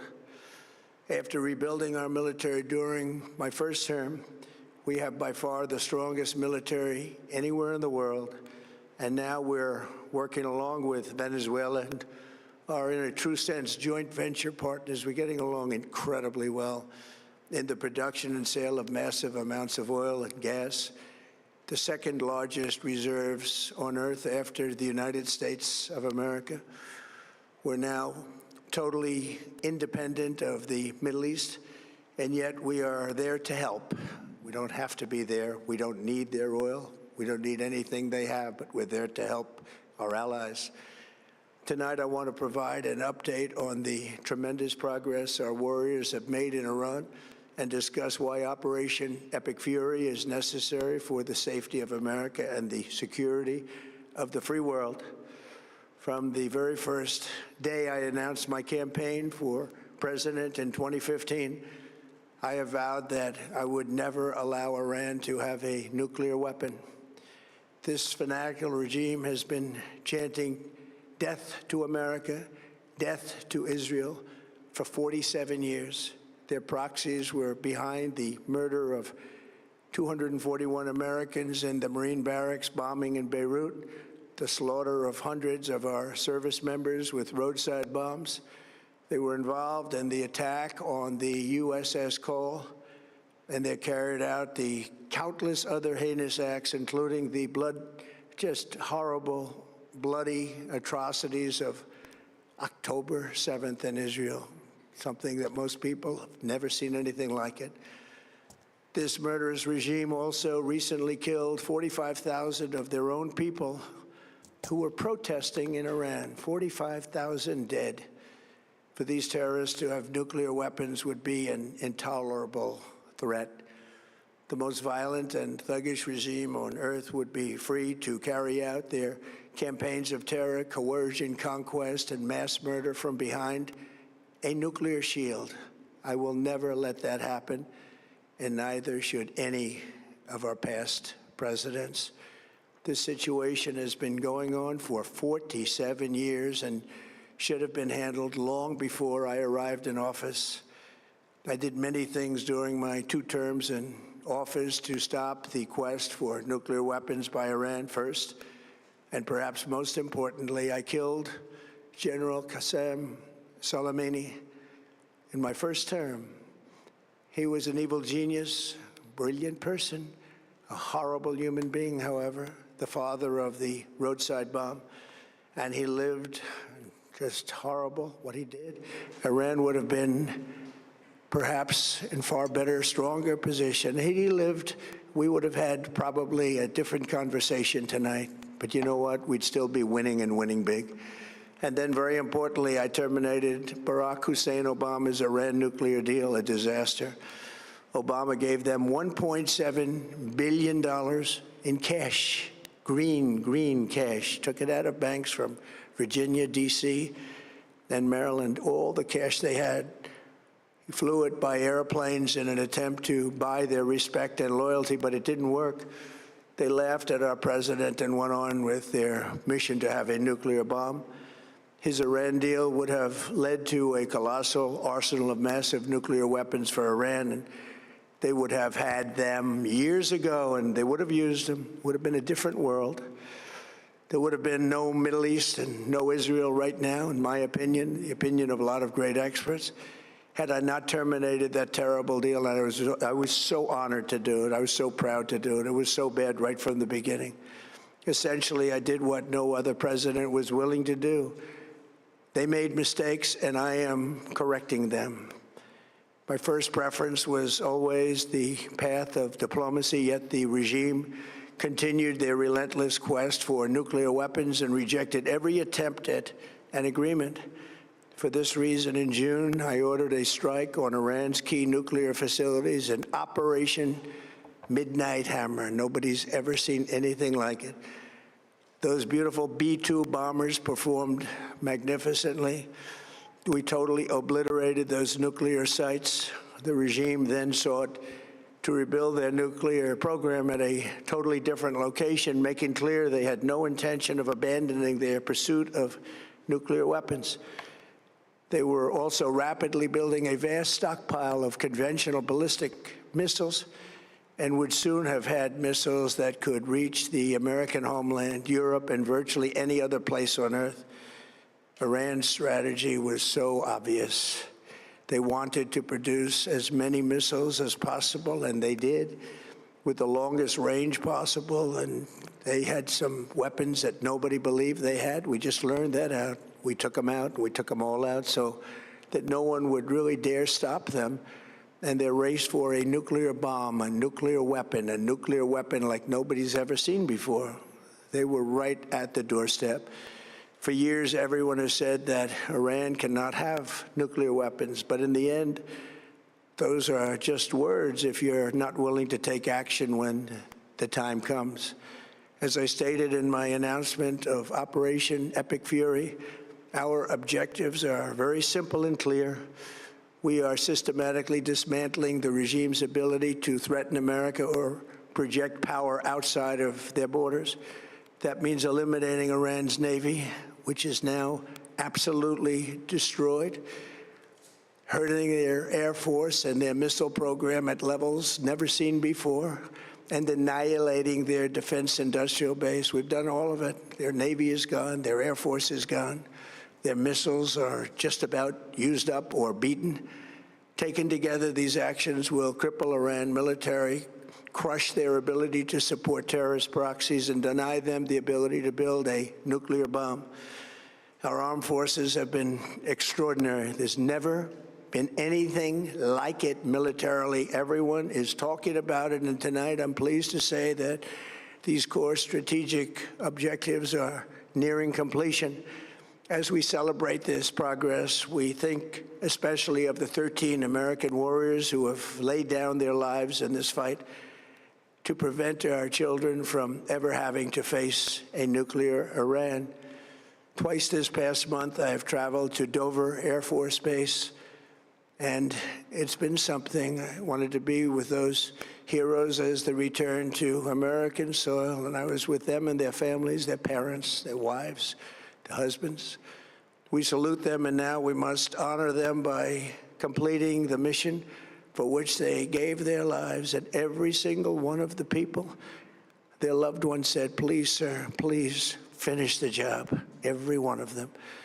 And we are going to finish the job, and we're going to finish it very fast. We're getting very close. I want to thank our allies in the Middle East, Israel, Saudi Arabia, Qatar, the UAE, Kuwait, and Bahrain. They've been great, and we will not let them get hurt or fail in any way, shape, or form. Many Americans have been concerned to see the recent rise in gasoline prices here at home. This short-term increase has been entirely the result of the Iranian regime launching deranged terror attacks against commercial oil tankers in neighboring countries that have nothing to do with the conflict. This is yet more proof that Iran can never be trusted with nuclear weapons. They will use them, and they will use them quickly. It would lead to decades of extortion, economic pain, and instability worse than we can ever imagine. The United States has never been better prepared economically to confront this threat. You all know that. We built the strongest economy in history. We're going through it right now, the strongest in history. In 1 year, we've taken a dead and crippled country. I hate to say that, but we were a dead and crippled country after the last administration and made it the hottest country anywhere in the world by far, with no inflation, record-setting investments coming into the United States, over $18 trillion, and the highest stock market ever, with 53 all-time record highs in just 1 year. It all positioned us to get rid of a cancer that has long simmered. It's known as the nuclear Iran, and they didn't know what was coming. They've never imagined it. Remember, because of our Drill Baby Drill program, America has plenty of gas. We have so much gas. Under my leadership, we are #1 producer of oil and gas on the planet, without even discussing the millions of barrels that we're getting from Venezuela. Because of the Trump administration's policies, we produce more oil and gas than Saudi Arabia and Russia combined. Think of that, Saudi Arabia and Russia combined. And that number will soon be substantially higher than that. There's no country like us anywhere in the world, and we're in great shape for the future. The United States imports almost no oil through the Hormuz Strait and won't be taking any in the future. We don't need it. We haven't needed it, and we don't need it. We've beaten and completely decimated Iran. They are decimated, both militarily and economically and in every other way. And the countries of the world that do receive oil through the Hormuz Strait must take care of that passage. They must cherish it. They must grab it and cherish it. They can do it easily. We will be helpful, but they should take the lead in protecting the oil that they so desperately depend on. So to those countries that can't get fuel, many of which refuse to get involved in the decapitation of Iran, we had to do it ourselves. I have a suggestion. #1, buy oil from the United States of America. We have plenty. We have so much. And #2, build up some delayed courage. Should have done it before. Should have done it with us, as we asked. Go to the Strait and just take it, protect it, use it for yourselves. Iran has been essentially decimated. The hard part is done, so it should be easy. And in any event, when this conflict is over, the Strait will open up naturally. It'll just open up naturally. They're going to want to be able to sell oil because that's all they have to try and rebuild. It will resume the flowing, and the gas prices will rapidly come back down. Stock prices will rapidly go back up. They haven't come down very much, frankly. They came down a little bit, but they've had some very good days over the last couple of days. We've done actually much better than I thought, but we had to take that little journey to Iran to get rid of this horrible threat. With our historic tax cuts, where people are just now talking about receiving larger refunds than they ever thought possible, they are getting so much more money than they thought. That's from the great big beautiful bill. Our economy is strong and improving by the day, and it will soon be roaring back like never before. It will top the levels that it was a month ago. I've made clear from the beginning of Operation Epic Fury that we will continue until our objectives are fully achieved. Thanks to the progress we've made, I can say tonight that we are on track to complete all of America's military objectives shortly, very shortly. We're going to hit them extremely hard over the next 2 to 3 weeks. We're going to bring them back to the Stone Ages where they belong. In the meantime, discussions are ongoing. Regime change was not our goal. We never said regime change, but regime change has occurred because of all of their original leaders' death. They're all dead. The new group is less radical and much more reasonable. Yet if during this period of time no deal is made, we have our eyes on key targets. If there is no deal, we are going to hit each and every one of their electric generating plants very hard and probably simultaneously. We have not hit their oil, even though that's the easiest target of all, because it would not give them even a small chance of survival or rebuilding. But we could hit it, and it would be gone, and there's not a thing they could do about it. They have no anti-aircraft equipment. Their radar is 100% annihilated. We are unstoppable as a military force. The nuclear sites that we obliterated with the B-2 bombers have been hit so hard that it would take months to get near the nuclear dust, and we have it under intense satellite surveillance and control. If we see them make a move, even a move for it, we'll hit them with missiles very hard again. We have all the cards, they have none. It's very important that we keep this conflict in perspective. American involvement in World War I lasted 1 year, 7 months, and 5 days. World War II lasted for 3 years, 8 months, and 25 days. The Korean War lasted for 3 years, 1 month, and 2 days. The Vietnam War lasted for 19 years, 5 months, and 29 days. Iraq went on for 8 years, 8 months, and 28 days. We are in this military operation so powerful, so brilliant, against one of the most powerful countries for 32 days. And the country has been eviscerated and essentially is really no longer a threat. They were the bully of the Middle East, but they're the bully no longer. This is a true investment in your children and your grandchildren's future. The whole world is watching, and they can't leave the power, strength, and brilliance. They just can't believe what they're seeing. They leave it to your imagination, but they can't believe what they're seeing, the brilliance of the United States military. Tonight, every American can look forward to a day when we are finally free from the wickedness of Iranian aggression and the specter of nuclear blackmail. Because of the actions we have taken, we are on the cusp of ending Iran's sinister threat to America and the world. And I'll tell you, the world is watching. And when we do, when it's all over, the United States will be safer, stronger, more prosperous, and greater than it has ever been before. May God bless the men and women of the United States Armed Forces, and may God bless the United States of America. Thank you very much, and good night.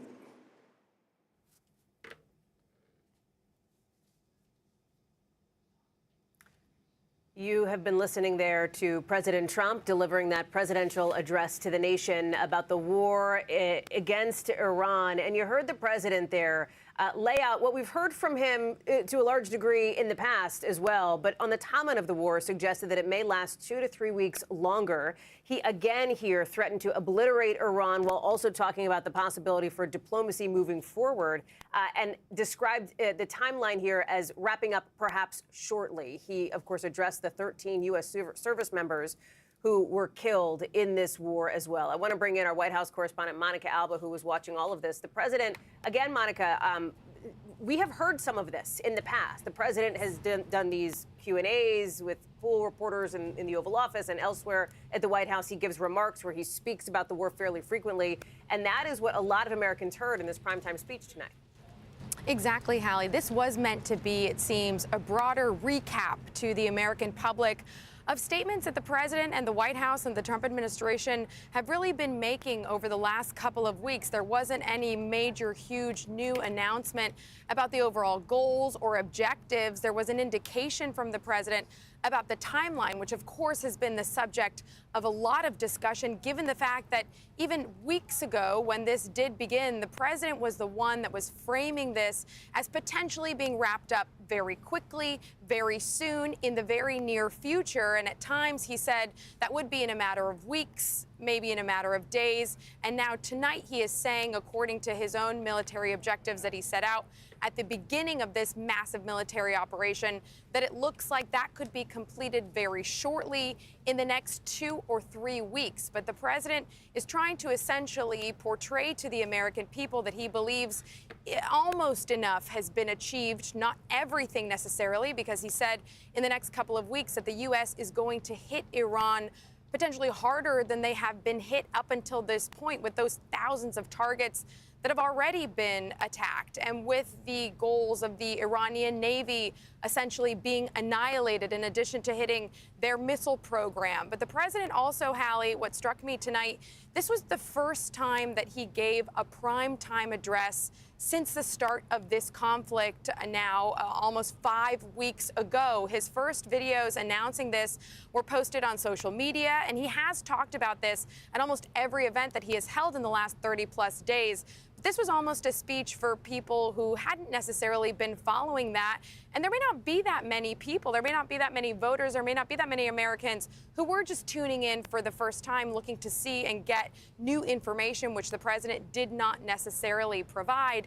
He mentioned, Hallie, this idea that there is this dual track of the possibility. Okay, what's up, chat? All right, I'm not sure if you guys can hear me. We're going to take a quick break from that, because let me just tell you what happened. President, he said that he was going to do this presidential address from the Oval Office. We hear from him all the time during all of his other press availabilities. All the networks took that live from the Oval Office, and in his address, he said the same thing that he's been saying, that the war is almost over, that the regime has been taken out, that we have almost achieved all of our military goals, and that things are going to be wrapping up soon. We were expecting to hear something declarative, something that would possibly mean, this could have a timeline, like a specific this day timeline. That we didn't hear that. We didn't hear what was going to happen with the troops that are already there. We did hear more threats for, what's going to happen to Iran if they don't capitulate, but not a lot of news. It was basically the president saying the same thing that he's been saying for a while now. He just did it in a presidential address, Oval Office, with all the networks taking it full. So that's what's happening there. And then also, we're following all this Artemis stuff. I don't know if you guys saw the launch earlier today, but that's what we were really following. Myself here in California, that's what I've been focused on right from now. Americans who have seen their gas tanks and the prices to fill them up really shoot up and skyrocket. And the administration has been trying to indicate that this is a short-term pain. What you're also monitoring, if you're new to this stream and you're just stumbling on here on TikTok or on YouTube and you're like, what's going on? This is my little experiment over at NBC News. I'm an anchor here at NBC News. I've got a show from 5 o'clock West Coast, 8 o'clock East Coast called Stay Tuned, and we do the news every single day right here, and we just started a chat. And so sometimes you and I, we can all chat while I'm doing the news. During commercial breaks, I'll come here, you guys ask a question, I'll try to get it answered. So that's what's going on there. Somebody, let me just see. I'm loving this. Jenny, thanks for sharing the chat. Epstein files, we are not keeping our finger off of that pulse. Like, we will continue to follow that a lot. Let's see, upside down in Australia. Maybe we're the ones upside down. Let's see, gas prices, that's a big question here in California. They're like $6. So I don't know what's going to happen. I don't know how the markets are going to react to the president not really saying too much from the Oval Office today. The market seemed to be reacting a lot today to the potential, the possibility that the president was going to announce maybe the end of the war, and that is not what happened. So we'll see what happens tomorrow. 666 in Washington, is that real? Mimi, that's crazy. Let's see. It says share responsibly live. Yeah. Really scary times. What's going on with the war in Iran? We just heard from the president basically the same thing. We are continuing to keep up this maximum pressure campaign. He says that negotiations are ongoing, but we have not seen a definitive timeline for when this war is going to end. And we're talking to all the experts. In fact, like out right of that now, treaty organization. that's what's going on. Hallie. Monica, thank you. here? Outside the Let's West hear what Wing she there, I says. want to bring in Raf Sanchez, our correspondent who is in the region for us tonight. And Raf, you know, the president, Monica laid it out there, these two tracks. One, escalation this is Raf potentially Sanchez. He militarily, is, threatening I to go believe after in these critical Israel Iranian right sites. now. On the other hand, two, he's suggesting that there are talks, negotiations, a diplomatic track that is possible, even when Iranian officials haven't indicated the same thing. We saw that new letter from the Iranian president that seemed to strike a more conciliatory tone, but it is not at all clear that that's how the rest of the regime feels. Yeah, that's absolutely an important distinction, Hallie. The Iranian president is not somebody who had a lot of power before the war. He really does have very little power today.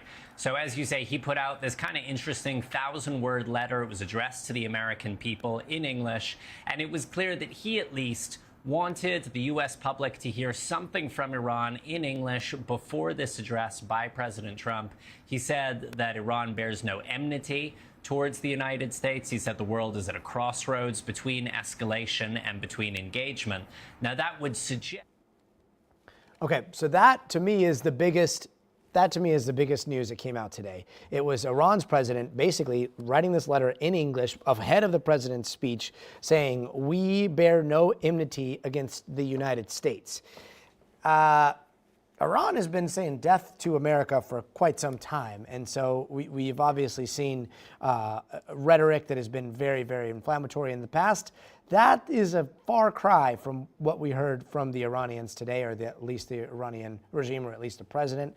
And again, President Trump is saying that he is having talks or negotiating, or there are negotiations going on between the United States and Iran, but no specifics.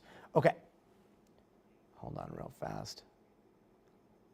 What we're going to do is we're going to continue to monitor all this. I think I'll switch back. We'll listen to more of what Raf is saying. And then I'm going to start prepping. Do you guys know who Michio Kaku is? He is my favorite astrophysicist, quantum, physicist, amazing guy.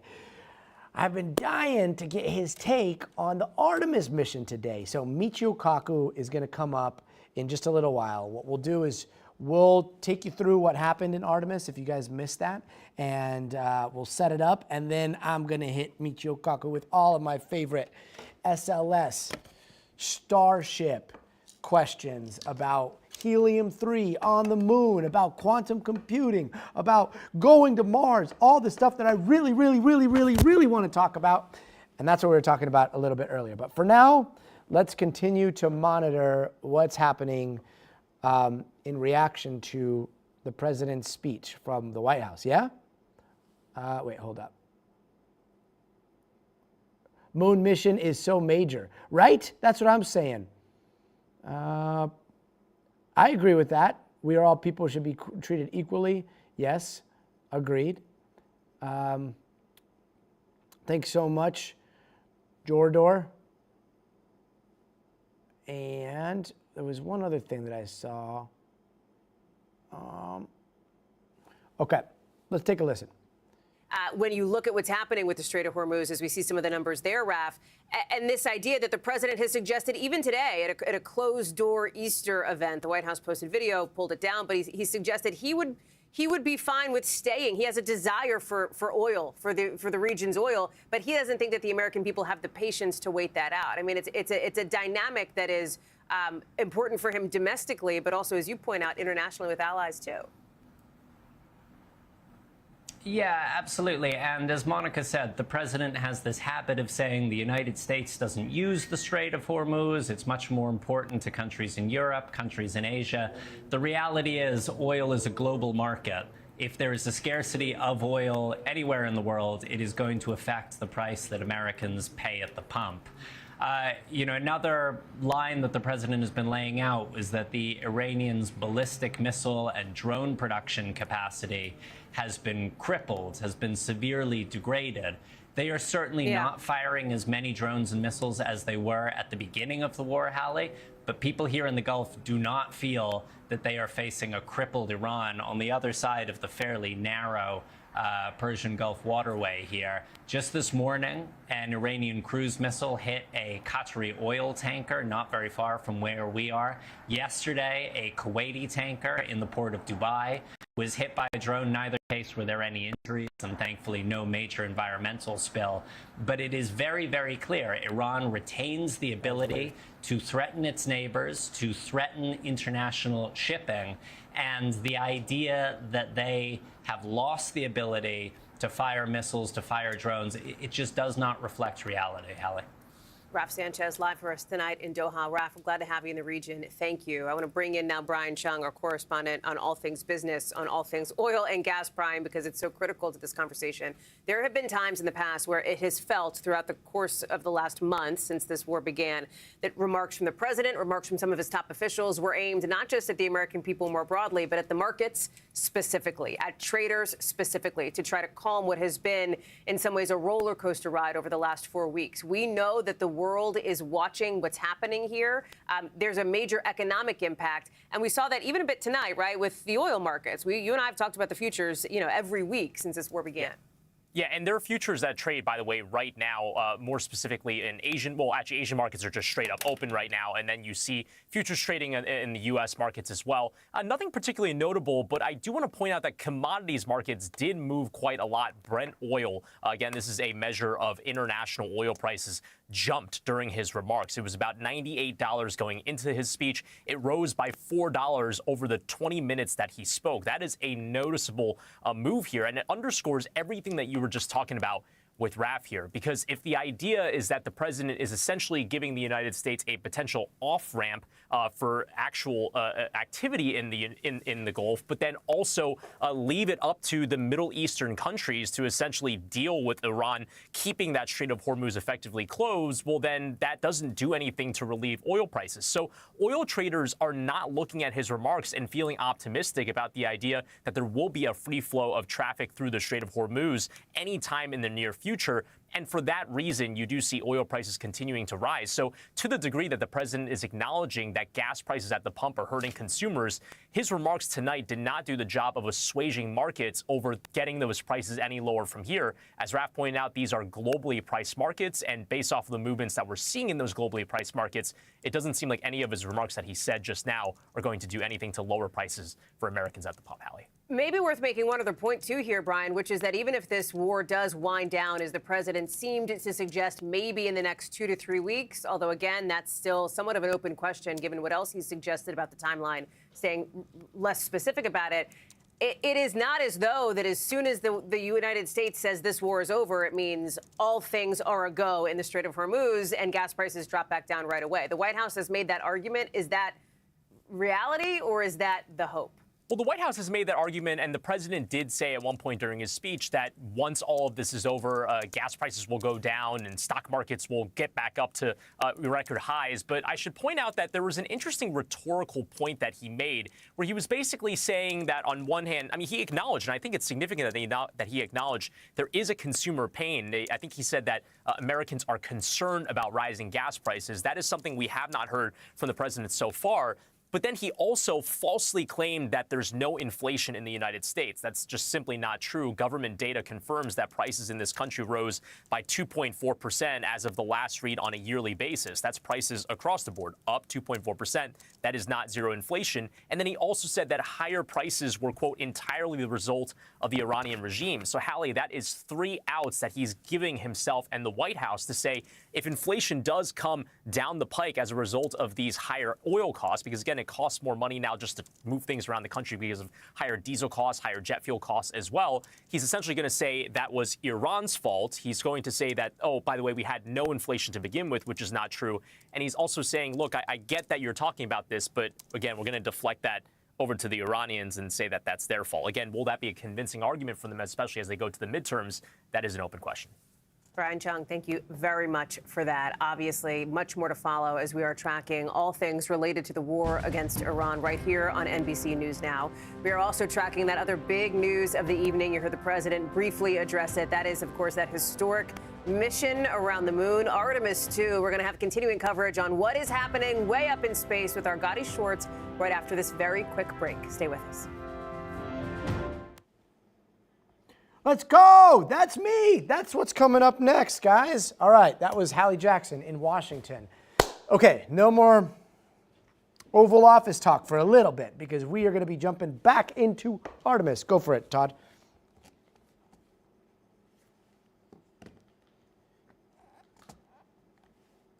Yep, I got you. I got you audio, and I heard you, Todd. And then we're just doing Michio Kaku all the way through.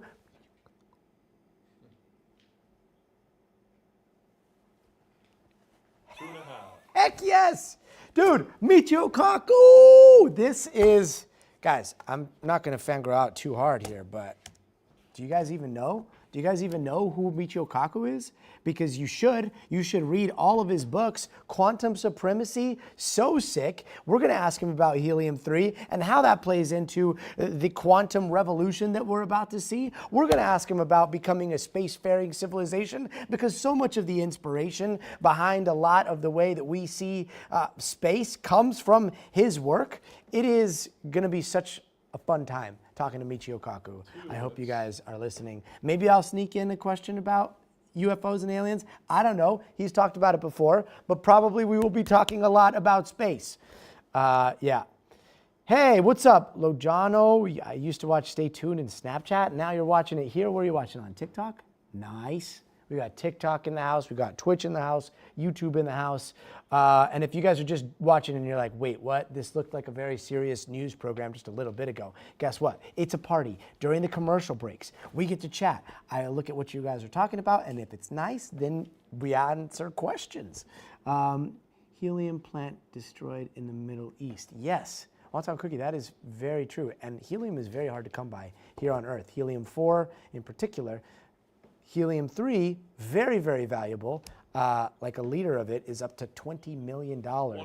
If you had a balloon, like a party balloon full of helium, it'd be like tens of thousands of dollars. And helium-3 is a game changer when it comes to nuclear fuel. It's, if you combine it with, I think, tritium or one of those, it's not radioactive. So you're having nuclear, fusion and no radioactivity. That's a huge game changer. If you're just joining this and you're like, what's happening? We're going to go back into news mode in just a bit. But, if you can, stick around because in the future, whenever you come to our show and watch it, you can ask questions in the chat. Here we go. Ready? What's our time back? 15 seconds. All right, 15 seconds. You guys ready? Here we go. 15 seconds. You guys just hide right here. This is my iPad. And we'll go at it. 4, 3.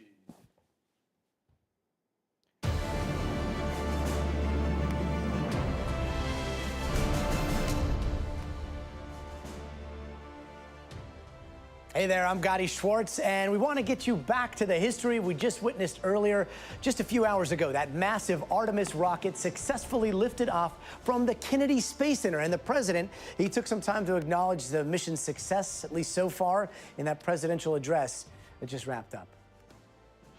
Let me begin by congratulating the team at NASA and our brave astronauts on the successful launch of Artemis 2. It was quite something.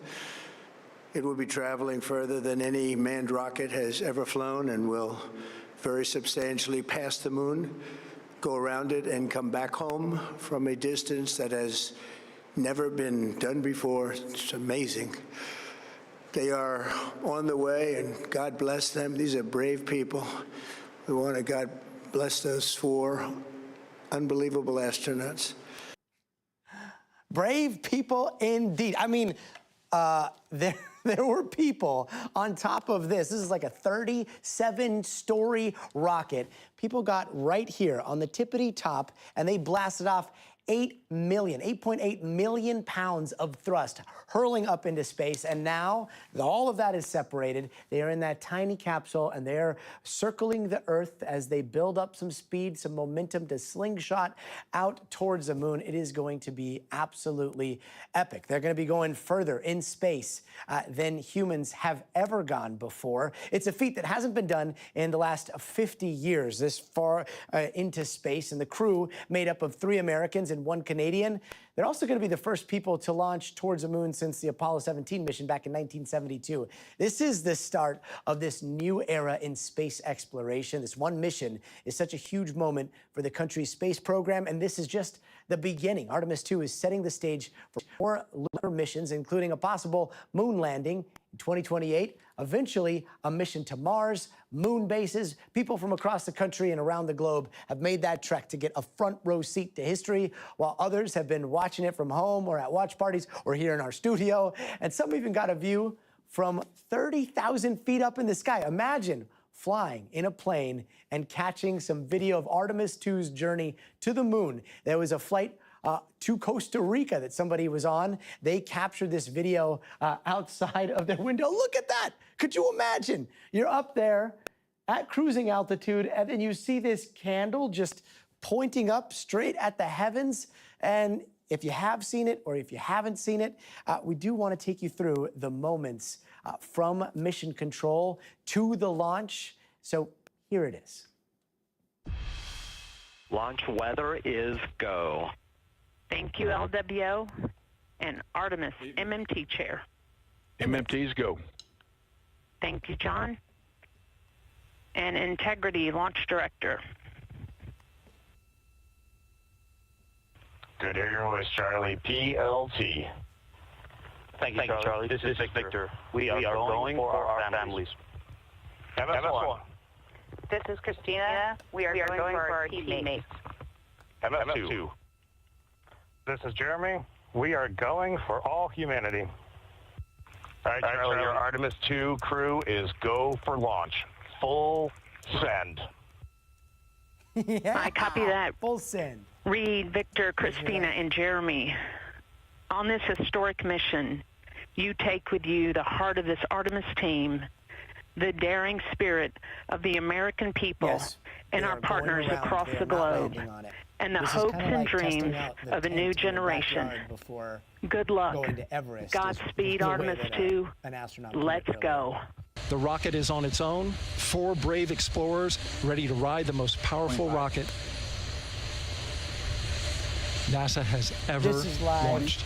This is not live. This was a little bit earlier. Sound suppression water is flowing. 15. But it's important. And here we go. It's history, so 10, 9, 8, 7. RS-25 engines lit. 4, 3, 2, 1. Wait, Kev, is this Booster live? ignition. And liftoff.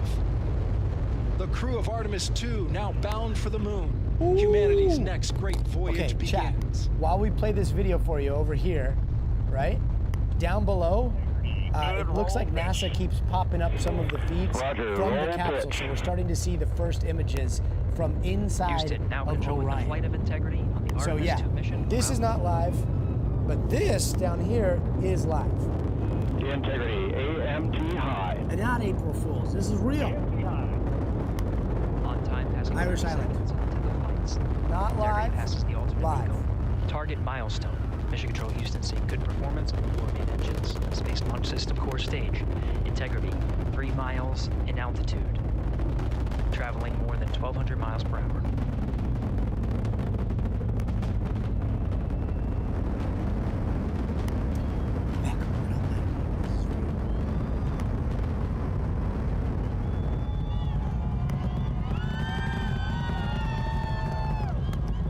So we're replaying the launch here, but then Mission down elapsed here, time, we're passing 1 showing minute, the live approaching max stream Q. from NASA. On, Ponce de Leon. Stan, we have you loud and clear on Ponce de Leon. Have you the same? Communication signal transfer confirmed as Integrity and its crew go supersonic. Approaching 90 seconds into the Artemis 2 mission. integrity is 14 miles in altitude, 8 miles downrange, traveling more than 2,600 miles per hour.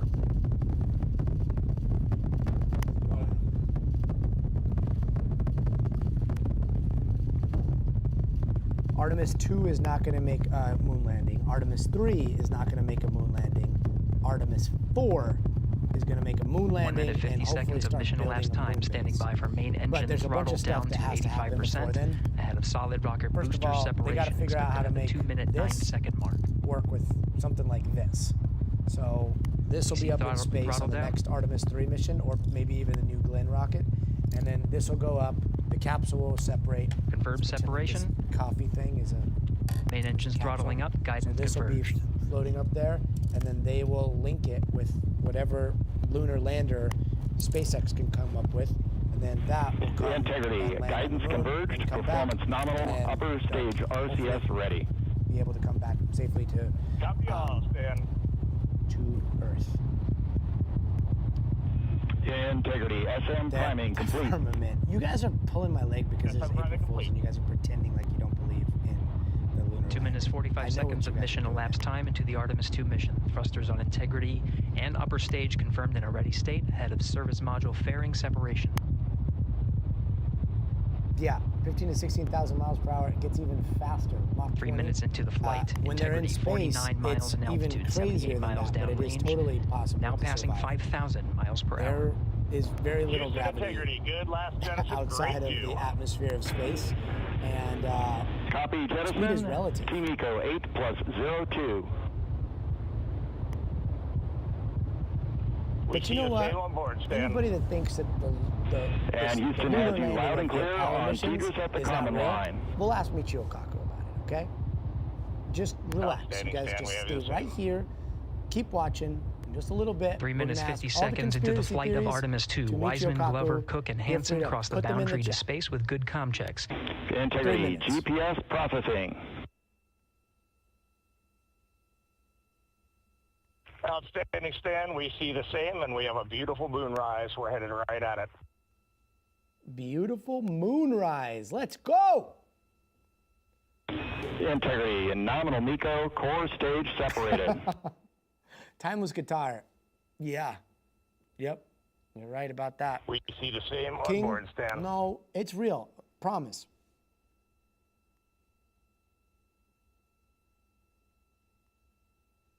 Eight minutes, So what 40 you're seeing seconds down into the here flight, is we have a live, nominal and main that engine is cutoff the heading and the deployment right of trajectory those on the way solar to swing panels around the moon. that are Core helping stage power, has separated, done its the job. Orion Space Launch spacecraft System right upper stage, the interim cryogenic propulsion stage, or ICPS, still This attached is to the live Orion right spacecraft. here, and then this over here is earlier. This was a launch. My team just 9 put this minutes of together. mission It's a great elapsed time. little Integrity edit crew of Reed all the Wiseman, coolest Victor Glover, parts Christina of, Cook, and Jeremy Hansen, the now in moments orbit this around the morning, Earth this, at the about beginning 2 of their hours journey ago. to the So moon.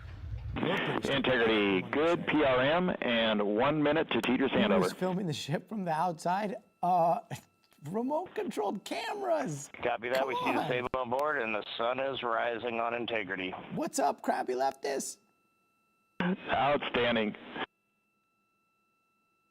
The firmament.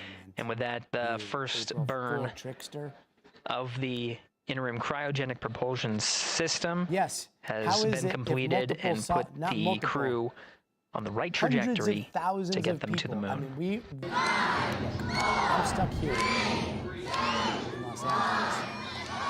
But a lot of people were watching the feed. I was watching the feed. In just a little bit, you're going to see people watching it from Cape Canaveral. We had crews out in Cape Canaveral. We had crews at Mission Control. We had crews all over the place. People were flying in planes and they saw that. Artemis 1. Look at this. This is the moment right here. Built, Look at their face and tell me that they're since not. they built this, they should have launched March, but there was helium. It's going to take 10 days. Oh, wow. Actually, it's going to take 10 days for the full mission to be done. But they'll get there in a few days. It's a good question, Smoking Aces. We're still asking it. That's a good point, but you know, when they get there, So good.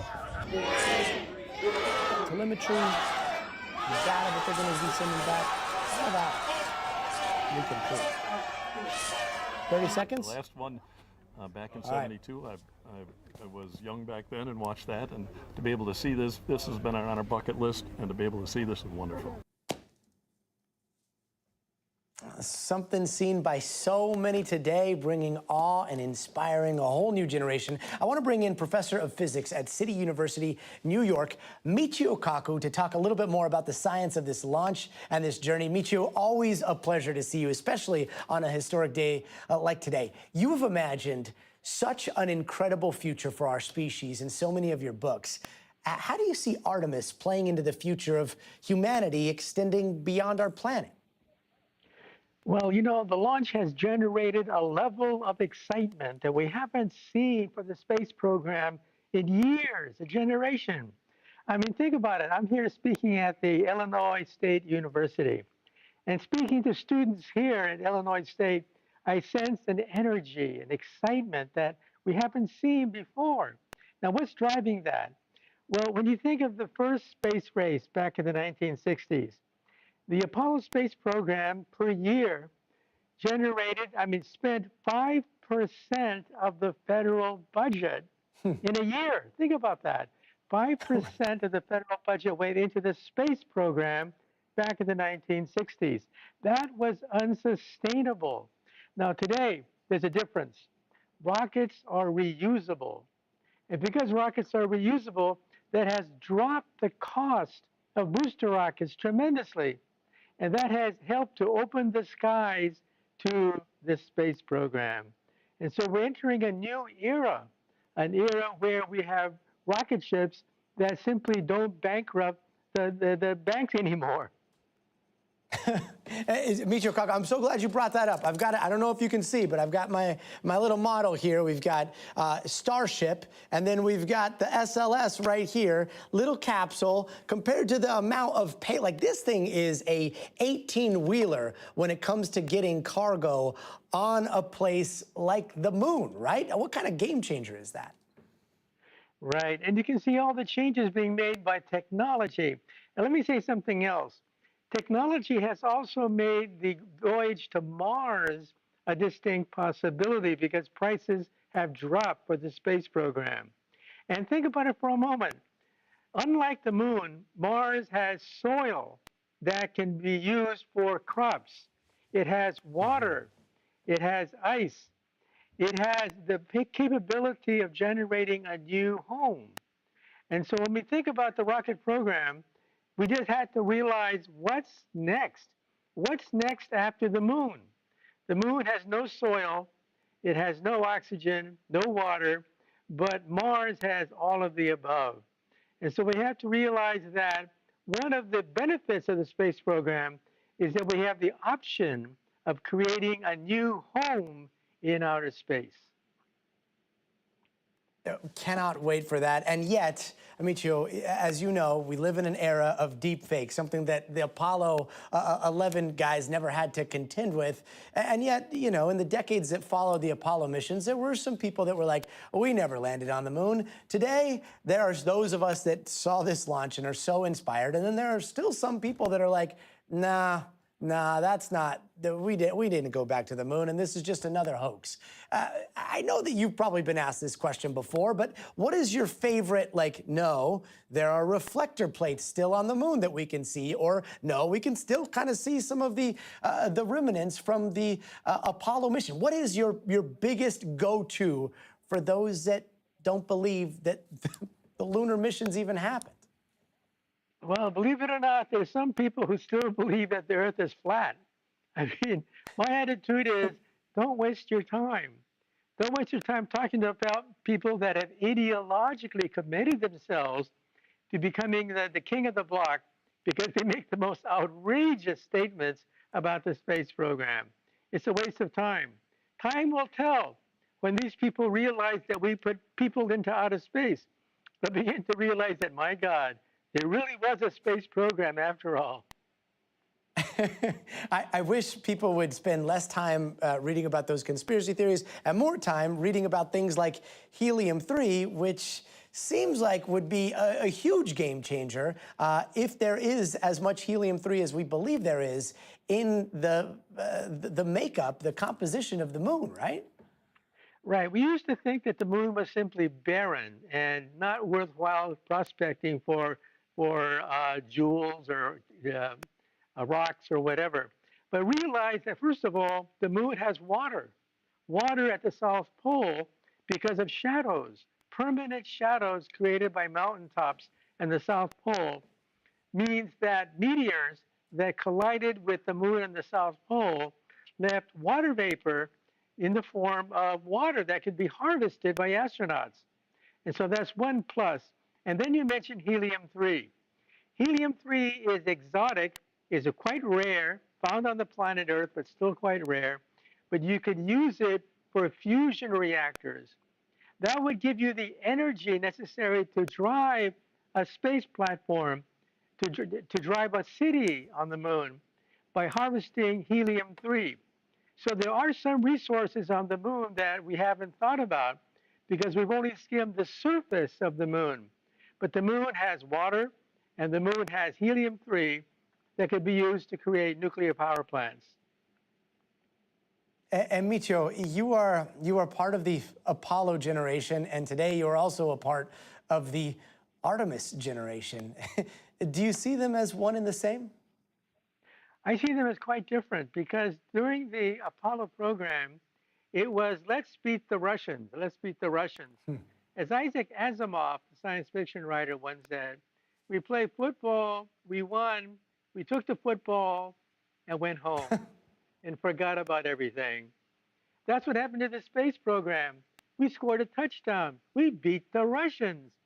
But after that, the wind went out of the sails. It was too expensive. 5% of the federal budget went into the space program, and the whole thing fell apart.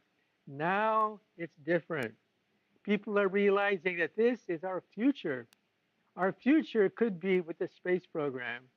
And I think that's made a big difference. The space program is not just to beat the Russians. The space program is for you and me. I couldn't agree with you more, and yet, Professor, respectfully, a tiny little bit of pushback, just because, you know, it's not just us going to the South Pole on the moon. The Chinese and the Russians are also going there. It does seem like maybe there's a race to see who can build the first lunar base. Do you see humanity finding common ground up on the moon? Well, that's a dream that we hope. But remember that physics does not give you the answer to that problem. Physics deals with atoms and molecules, and that's what I do for a living. When we talk about diplomacy, when we talk about things like the United Nations and arguing positions in front of a group of people, you're talking about a whole new level of interaction. And humanity, unfortunately, is still immature when it comes to that. We're mature when it comes to atoms, but we're still rather immature dealing with people of a different political persuasion. So perfectly said. Michio Kaku, really appreciate you taking the time on such a historic day to talk to us about the Artemis mission. And we can't wait to talk to you soon about Artemis 3, Artemis 4, and beyond. Thank you so much, Professor. Thanks for joining us. And again, thank you so very much for watching. That's going to do it for us tonight. Stay with NBC News Now for continuing coverage of today's big stories. The news continues right now, but before it does, maybe go outside and take a look at the moon?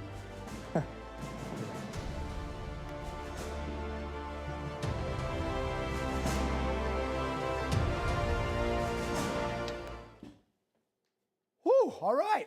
I think we're done. I think, oh, dang, the chat is still lit. Why is everybody so fired up today? Let's see. We're destroying Earth. Now we have to go to the moon and F it up, leave the moon alone. Gas prices must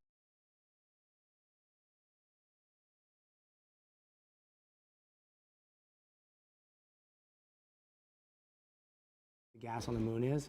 It's H2O, hydrogen, oxygen. That is jet fuel, but it doesn't just come in like jet fuel form. You actually have to extract the hydrogen, extract the oxygen, pull them away from each other. Then you have to liquefy them, and then you have to basically inject them back into a spaceship. So yeah, it's going to be a big industry that has to be developed on the moon. That is hella exciting, because once we start being able to produce jet fuel, rocket fuel on the moon, then we can go to Mars and we can go beyond Mars. Basically, the biggest reason why we're not the spacefaring civilization yet is because the gravity of Earth is so strong that it holds us down here, and it takes a whole lot of propellant that we fill up in these rockets to get us outside of Earth's gravitational pull, and then we can do the stuff of exploring space.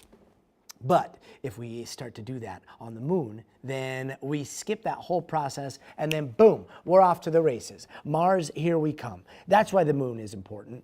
Very excited that they pivoted for a moon base, because I want to go to the moon. And if you guys are still talking about the firmament, that's it. You know what? Yeah, I got to go home. I was gonna sit here and debate everybody who thinks that the lunar landings were fake. But if you do think that the lunar landings are fake, just do me a favor. Number one, just Google laser reflectors on the moon.